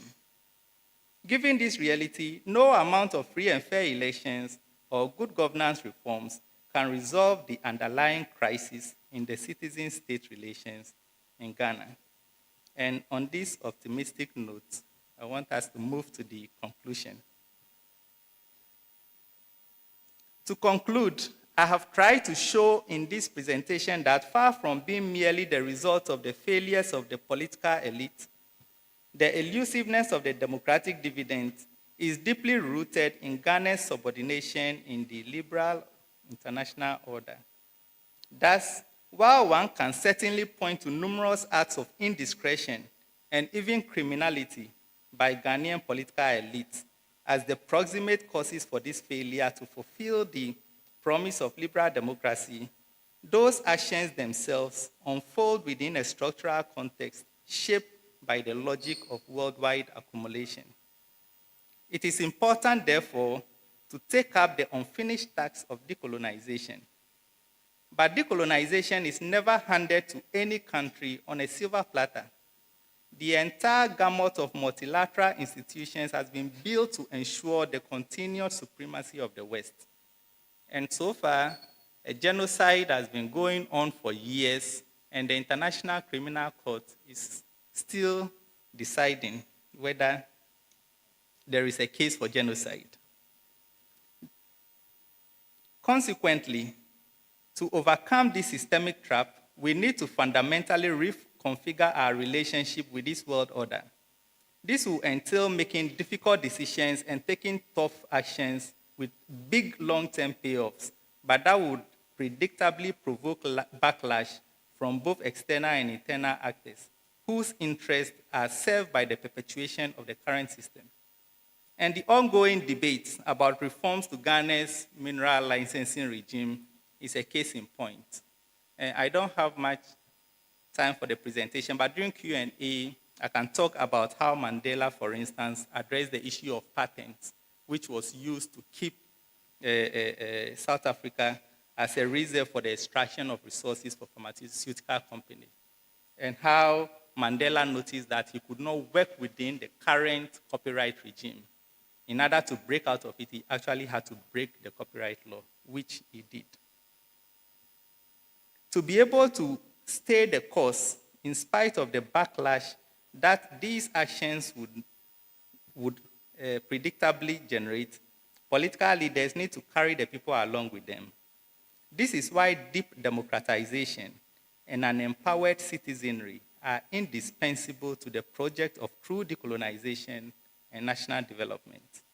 For this to happen, however, we need to reimagine democracy beyond the ballot box. And of course, again, Kathleen has talked very extensively about this. We need to outline, to quote Samira Amin, the internal objectives of a really self-reliant and popular development, and then consider the ways in which the world order must be acted on in order to promote the achievement of these objectives. Recent developments across the continent suggest that the people are ready for such a change and to make the sacrifices that it takes. But our leaders, thank you.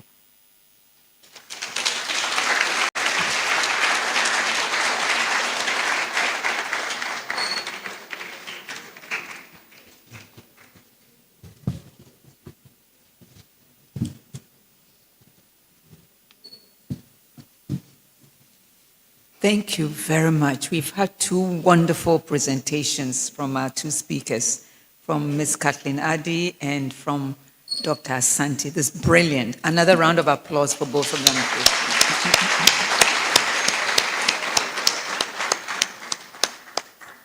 We ate quite a bit into the time, but I think we can take a few questions on both sides to consolidate all the gains we've made, but really exciting views here. We'll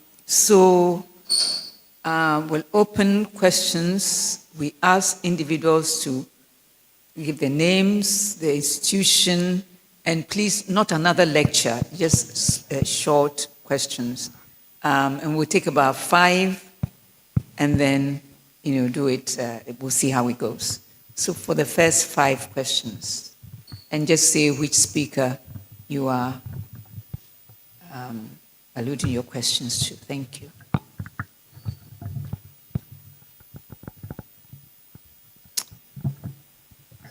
So the first 5. All right, good evening. Hello. Good evening. Good evening. Yes, and congratulations. Your name, please, and Kojo your Asante. institution. I work with CDD Ghana. Congratulations to Dr. Asante and Madam Kathy Addy for your reflections.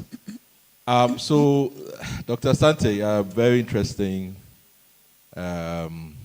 reflection. I was a bit struck by the whole issue of urgency. Because in one way you are suggesting that, let me use an analogy, if there's rain on your roof and the roof is damaged, that we should try and stop the rain instead of fixing the roof. I think it's easier to fix the roof than stop the rain.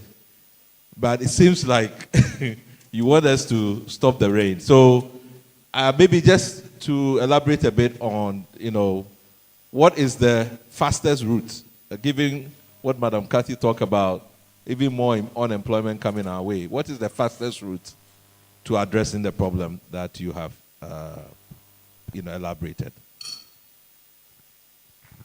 Thank you. The second.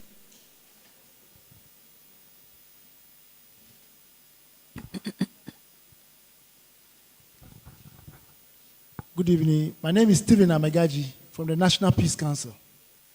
In the submission of Madam Kathleen Addy, she mentioned that local governance should become participatory. And my question here is, if you observe the local governance structure, the basis for the local governance structure is the unit committees. But from observations these days, the the unit committees are dying out. What we know in 1992 is not what we are seeing today. So my question is, what is the NCC doing to rejuvenate the relevance of the unit committees? Thank you very much. Okay.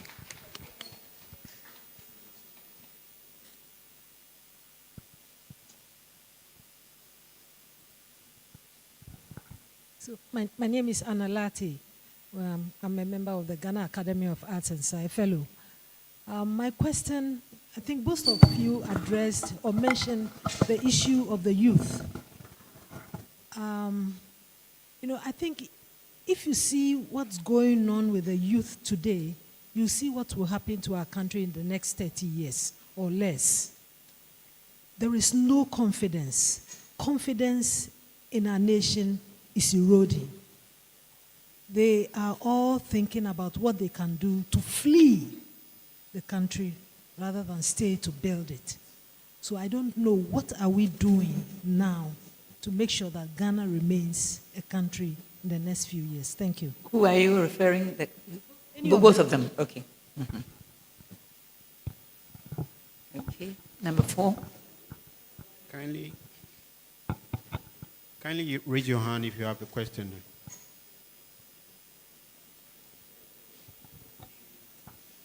My name is Jifa Tovike from ISE, University of Ghana. Kofi, the question is on state violence within liberal democracy. We know that the state is supposed to be is subjugated. International institutions are running the state on our behalf. But then the state also has to show its power somehow. How does that play out? Thank you. The last. Thank you. Hello. Okay. So my name is Bernardo Poku, and I'm a student at the University of Ghana. So, Madam Kathleen, during your presentation, you made mention of the role of AI in shaping our modern world. And to supplement what our first brother asked, he mentioned that the government needs to do more to inculcate that AI in our current dispensation. So I want to know, as a university student, and you know our curriculum, what are some of the things that the government can do in order to inculcate such AI systems or those tech-related activities into our curriculum, so that we don't just graduate with our first class and other certificates, but we will get into the tech world too as well. Thank you. Thank you. So we give a chance to.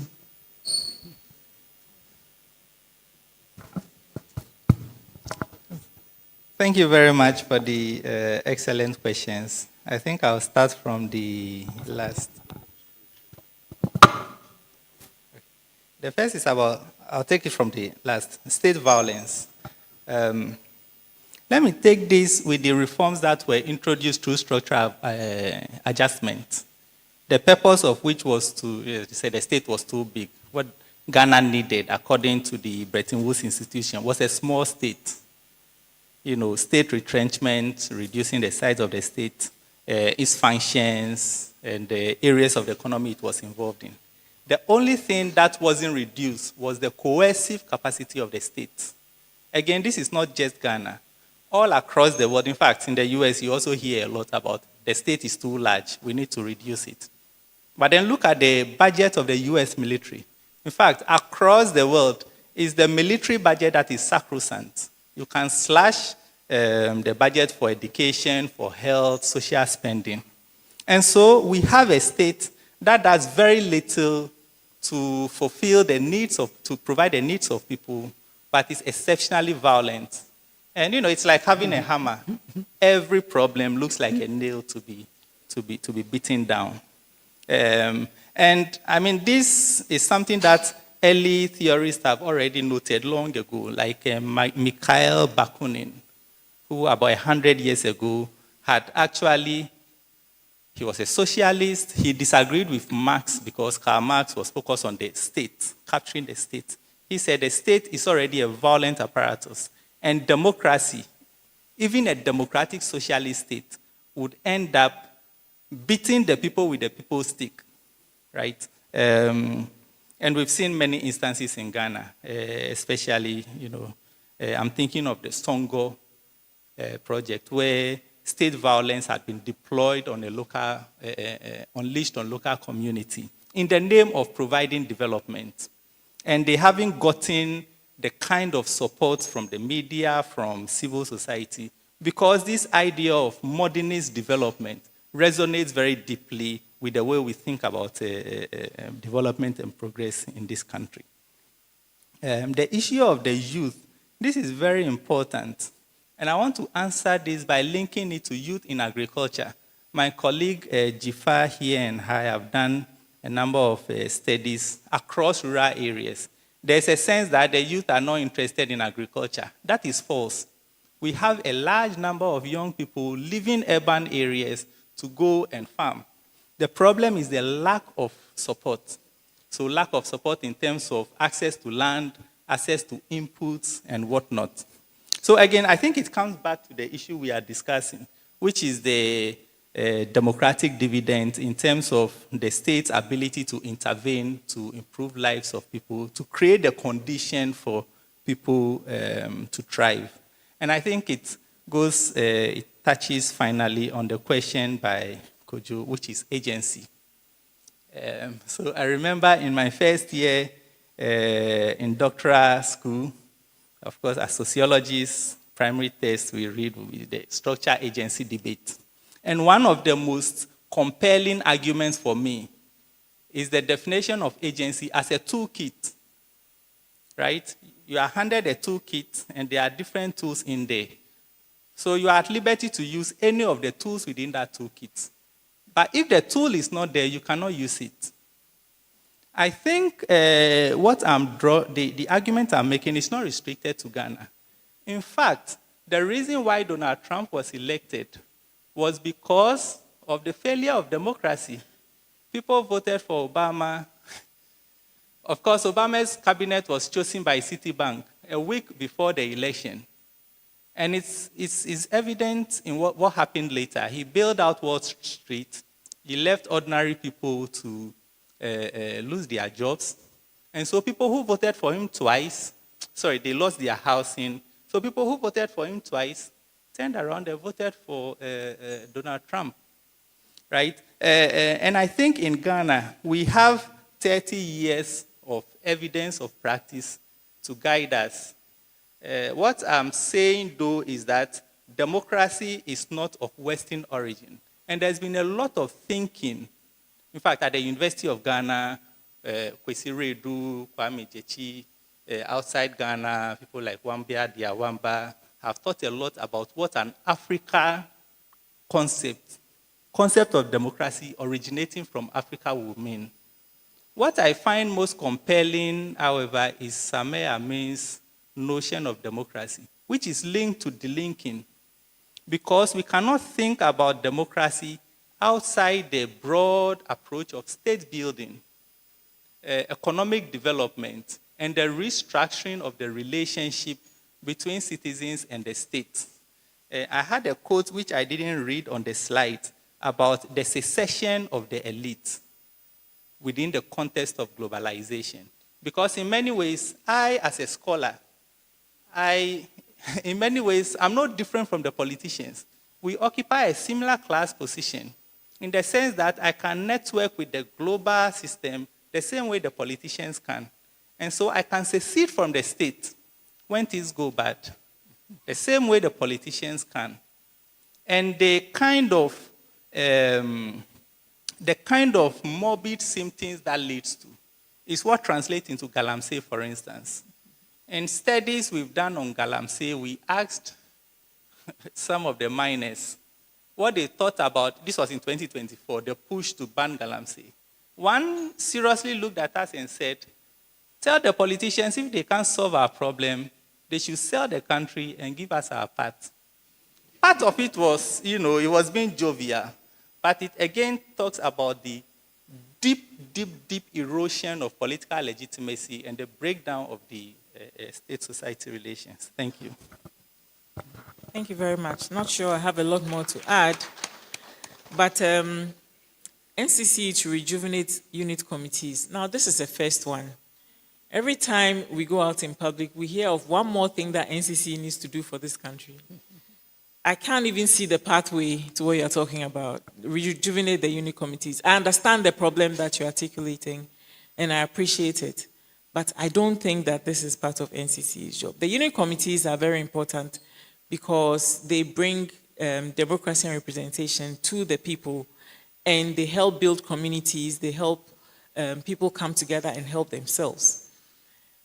I think it comes down to what I talked about just decentralizing the local government. Let's even start. Let's do step one. Let's elect them. even if we are not going to transform it overnight, at least let's elect some and see how that works out.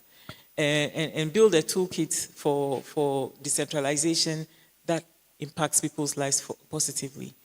So I think we should look now to the members of parliament who, I don't know if I read right, but there seems to have been some movement towards getting to a point where we are electing the MMDCs on a non-partisan basis, because that can be executed in Parliament. So I read something to the effect that that is happening, but I'm not sure yet. But if that happens, it's a step in the right direction. It will change the whole way we do local government. And hopefully, those important elements that were the foundations of local government decentralization will come back. If we don't start mobilizing, and that comes to everything else, if we don't start mobilizing, grouping ourselves, putting pressure, grouping ourselves, working for ourselves, we are going to be in this complaining mode for a long time. I think the art of coming together, working together has gone out of our society. We only see it with the student movement now, and maybe church activities. People can mobilize in church for anything. You'll be amazed when a church group decides to accomplish something. There's no stopping. Everybody is on board. We must take that energy into our community. We must take that energy into our community, mobilize to help ourselves and help our country, and hold our leaders accountable.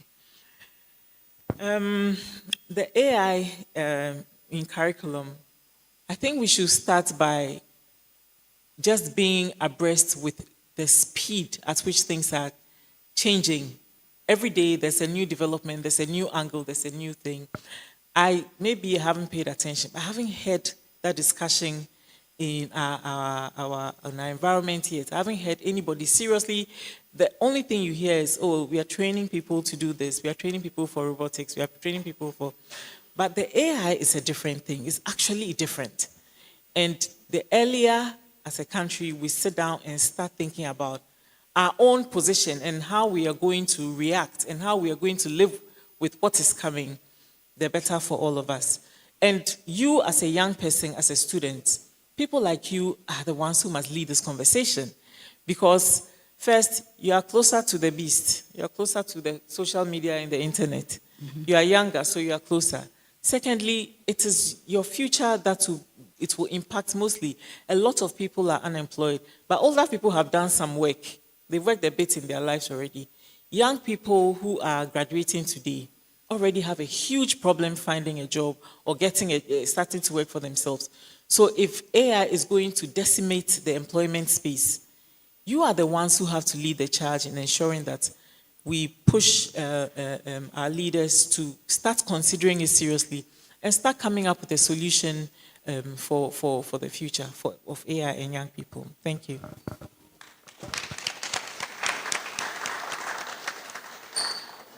Okay.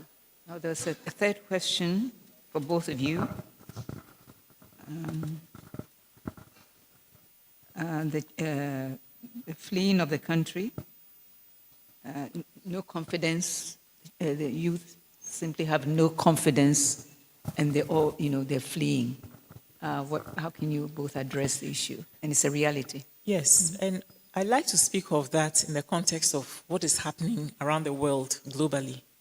Because the truth of the matter is that there are fewer places you can flee to these days. The troubles have democratized. Big places are facing big problems. And so, unfortunately, older generations could get out and then, get on with their lives, live an honest life, build something for themselves, stay there, come back, retire in peace. It's not going to be the same for you. The doors are closing. They've finished the extraction process, as Professor said, and now they are shutting the door.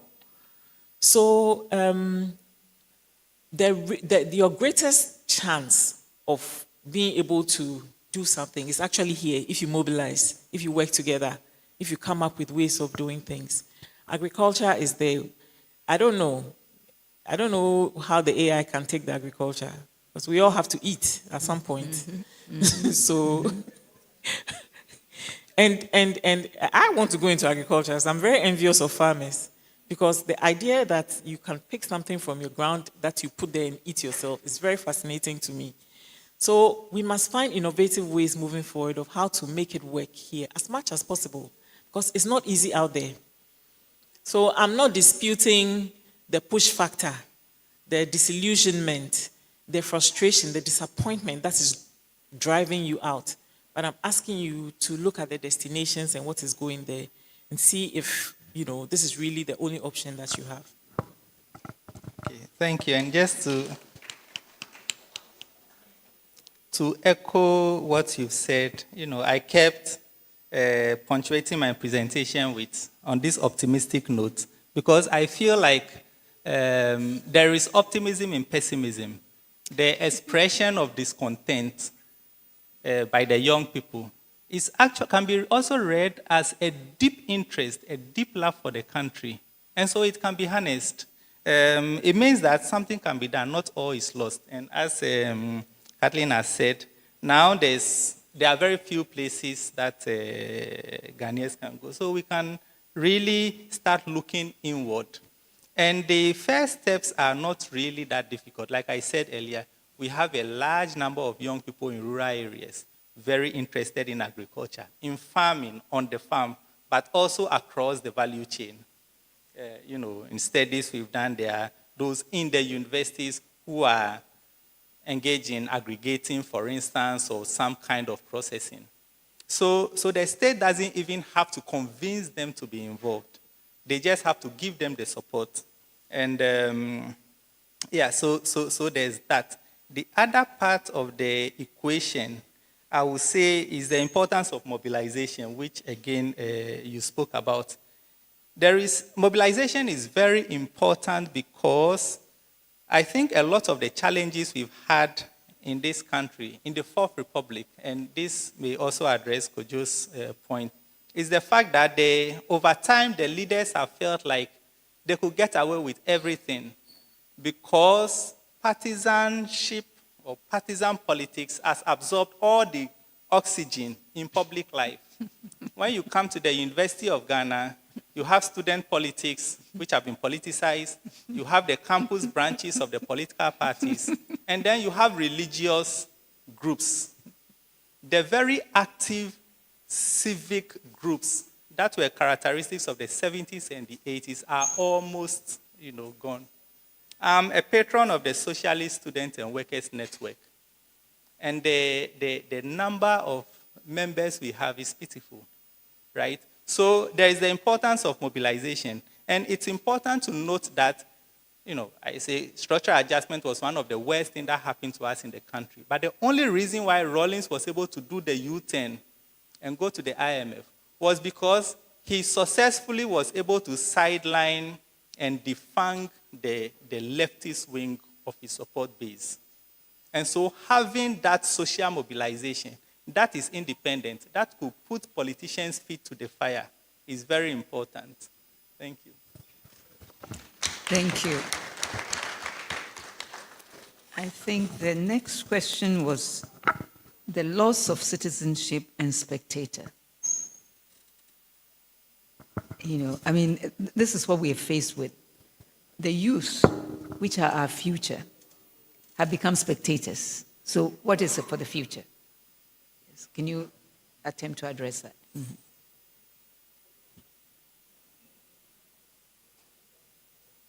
And the violence, the violence, loss of citizenship and spectatorship. Yeah, again.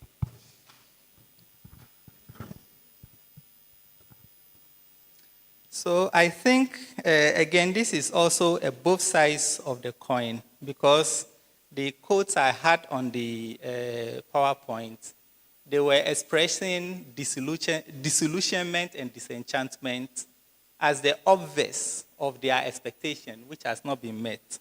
And so the optimistic side is that if we have a situation where, like the approval of politicians, rises and falls, fluctuates. If we can have a consistent rise, then we are likely to see a turnaround. But like I said, many of the citizens, many of the young people I spoke with now see citizenship in a transactional manner, in the sense that they want to see something, they want to get something in exchange for their performance of citizenship. But I think it goes much deeper than that, because,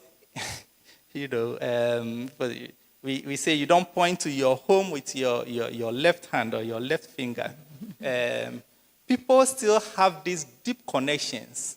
And when you speak to Ghanaians who have emigrated out of desperation, they still carry the country with them, deep inside them. So we don't really reject the state or the country from which we came from. And I like a line in Ralph Mustafa's essay on the national question, where he argued that Africans have this periodic or episodic notion of belonging, or the nation. You could have the time of this or that leader, the time of colonialism, the time of independence. And so they may reject the dispensation or the political order. But then the political formation itself, they have the commitment to it. I think the other thing to note is that the state that we have now is an artificial creation. And as late as the 1920s, it wasn't very clear the kind of political formation that was going to emerge out of colonialism. So the National Congress of British West Africa, for instance, was thinking in a regional sense. Nkrumah himself thought of continental political organization, and which I think is something that we have to think about, because as part of thinking about what kind of political formation can carry or deliver the aspirations of citizens, it's very clear that a small country like Benin, like Ghana, is insignificant in the world system. We really need to have a joined-up thinking. And recently, as we've been talking about revising the mining licensing regime, there's been talk about having a regional approach. Ken Asigbe made an interesting point. He is arguing against nationalization of the mine, so the state taking stronger control. And one of his arguments is that, look at Cote d'Ivoire, they have more attractive incentives for investors, implicitly saying Ghana should lower our demands on investors in order to attract. So we have investors playing one country against the other, which is why Nkrumah was so visionary in his thinking of Pan-Africanism. If we have a united front, then we could put up bolder demands. And we are now seeing development on the continental level. Zambia, Zimbabwe, etc., are making stronger demands for more control, for nationalization of value chain. Ghana as well doing something similar. And I think our desire to make our youth more confident, to provide a better future for them, cannot be seen outside of all of these interventions that are taking place. Thank you.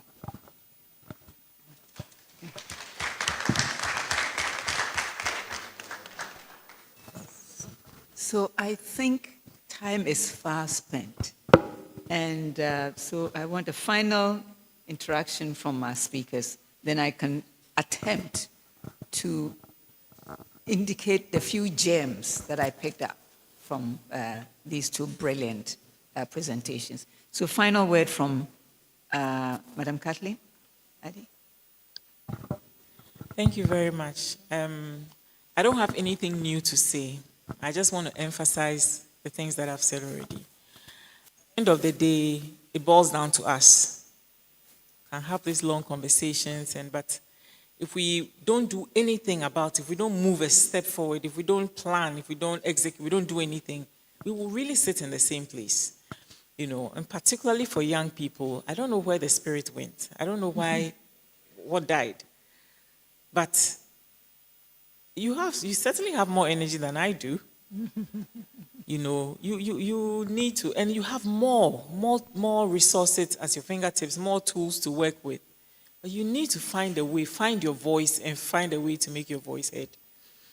And really, truly, that's the only way, because if we don't get moving, if we don't start and get moving, we are really going to find ourselves in a bad place. The world is closing up. There's no time like now that requires that we really fix this place so we can live here in peace. But if we continue on this trajectory where we can see that there's something coming and we all pretend and all of that, we're going to have a big problem in the future that will just drive us all. I don't know where to go. There's nowhere in West Africa. They are all coming here. There's nowhere now, South Africa. I don't know how far that thing will spread. The world has closed up. So we must all find our voices wherever we find ourselves and come together and support each other. Because the problem with Ghana in particular is that you will find yourself a lone ranger a lot of the times. And people will say, but why have you kept quiet? But there's so many of us. It doesn't have to be the same people. It doesn't have to be the same characters. We must make our voice heard. I always say that, look, I don't see politicians as some kind of bad people or something. They really are rational. And they will do what is required to stay in power. If we start rewarding the behavior that we want, we will get more of it. Because I don't think they're inherently evil. I don't know, Professor, am I right? Yes, because it's the behavior we are rewarding. We are somehow complicit in all of this. And we really have to face up to that part. Not 100%. Of course, the state is bigger, more powerful, stronger, and has more resources than individuals. But the little that we can do, we should. And that's all I want to say for now. Thank you. Thank you. Thank you. And I want to pick up where you ended. Frederick Douglass once said, "Power concedes nothing without a demand. It never will, and it never did." So I want to come back to the importance of social mobilization. I see a lot of young people here. You have your life ahead of you. It is important to build centers of power outside our political parties, centers of power which would arenas of thinking, of debate about national development issues. What happened in Senegal a few years ago when Macky Sall wanted to subvert the constitution is really inspirational, right? Because there has been, Sonko has built a movement, and often, there's this saying that there are decades where nothing happened, and there are weeks where decades happen. You don't know when the opportunity would come knocking. When it came knocking, Senegal was ready. Of course, out of the accidents of history, Sonko found himself in prison, and it turned out the man he appointed in his stead wasn't quite the man he was supposed to be. But that points to the importance of being ready. In Egypt, I was in Egypt 2 years ago. I spoke to some scholars there. When the Arab Spring happened, it was spontaneous. And it's nice to have what in Kenya they call leaderless, tribeless, whatnot. But then you need organization. When the opportunity came knocking, it was the opportunists who were organized, who captured that power. So it's very important for us to build our centers of power. I think of Sri Lanka, who were in a similar situation as Ghana. In 2024, they also had an election, and their political landscape was totally disrupted. The two leading duopolies were swept out. A Marxist party, which before the election had less than 6%, won the overwhelming majority. And they are now charting a new course. But that was because they were also organized and mobilized. So I think that's where I want to end, the importance of mobilization. We cannot expect anything different from the two parties because they are operating according to the logic of competitive clientelism, which locks them in a certain pattern of action. Thank you. Thank you very much. Our two speakers have done justice to their topics. Ms. Kathleen Addy, reflections on new social contract with citizenship in Ghana. And these are just a few gems, because there's no way we've heard everything and all the arguments, but a few gems that I picked up. From Ms. Addy, she gave us the social contract. We need thinkers, independent renegotiation of the social contract, and an independent movement. And then she said that after independence, after all Africa independence, there's post-independence excitement, discontentment, agitation, military government. It never ceases. It just flows like this. And then the democratic dispensation. And then, we go in election. Then there's public frustration in the ballot. Can there be peaceful transfer of elections? Ghana has proven to the Fourth Republic. But the problem that she alluded to is that the corruption, it leads to corruption, elite capture, the moral foundation is totally deteriorated. So can democracy remain, and can social contract not be distorted, declining in ethical standards? So that's where our second speaker, Dr. Asante, comes in, and democratic dividends, the citizen-state relations, and the crisis of political legitimacy in Ghana. On the whole, it would seem that democracy is not a European issue. Democracy is not a Western concept.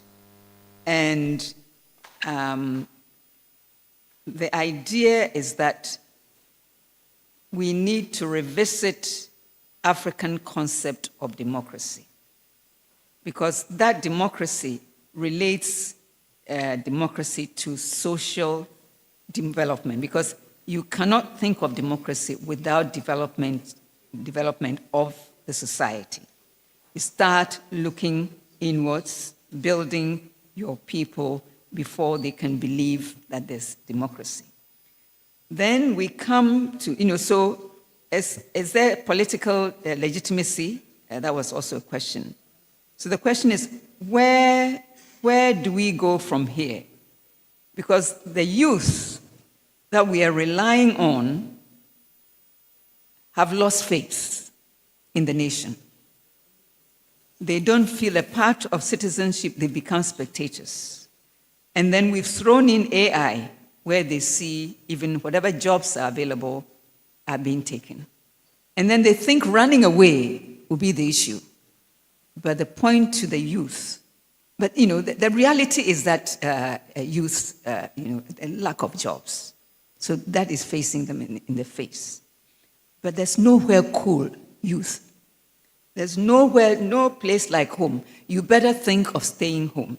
So the challenge from both speakers is that you've got to sit and belong, not be onlookers.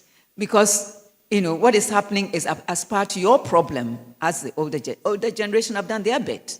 We're challenging you to stop looking abroad. Stop killing yourselves over the Sahara.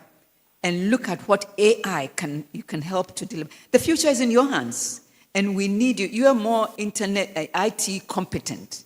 And we will together, the youth and the older generation, think of what AI can deliver for the next generation. And it all boils down to agric, if we can decry destroying our environment in Galamsey and make sure the environment is there to eat, because we all have to eat to survive. So agriculture is maybe the mainstay between the old and the new. Let's capture our environment, make it safe, and let's go make use of agriculture to get our sanities back, our relationships back, are caring for each other back. So let's work together, youth, and using AI. And we need you, young people, to come up with the ideas of how together we can salvage our environment, we can use AI to better our development and the African democracy by social development. Thank you.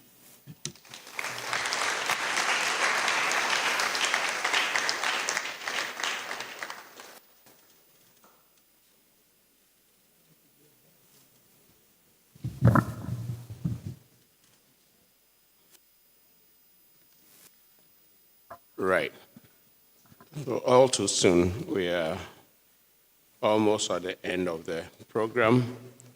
I would like us to show appreciation to our chair for doing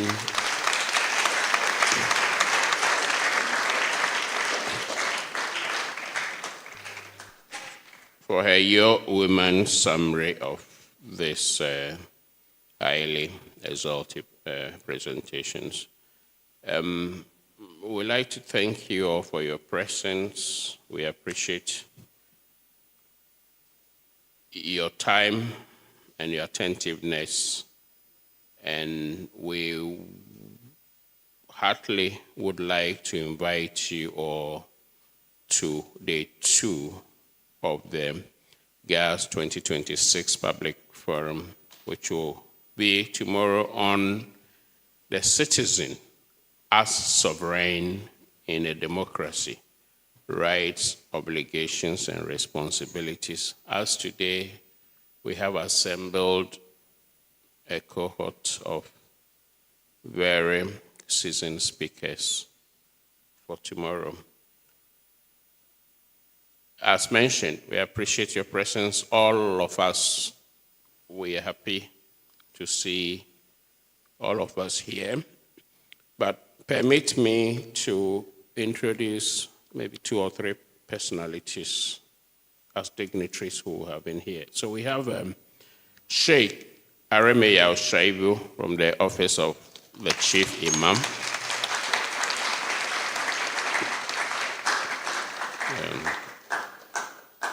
And then we have Madame Esther Sian, who is Chief Director, Ministry of Interior. Honorable Madame Esther Sian. Right. Thank you. I'm also informed that we have an entire army of staff from the NCC who are here to support the boss. Yes. As usual, we have with us, as we have all noted, young people. Today's lecture has actually been very focused on you in terms of even the questioning time. And as we say, we always appreciate your presence here. So today we have at least three senior high schools, Presbyterian Boys Senior High School, Presec, here. Yes. Then we have Accra College of Education. And then we also have students from the University of Ghana who are here in support. All right. So with that out of the way, I heartily welcome all of us tomorrow.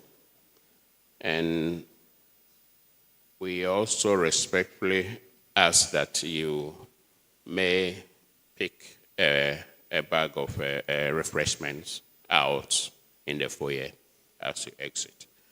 So we've come to the end of the program. I will respectfully ask us all to be outstanding as the speakers exit the platform. And I wish all of us a good night. Thank you.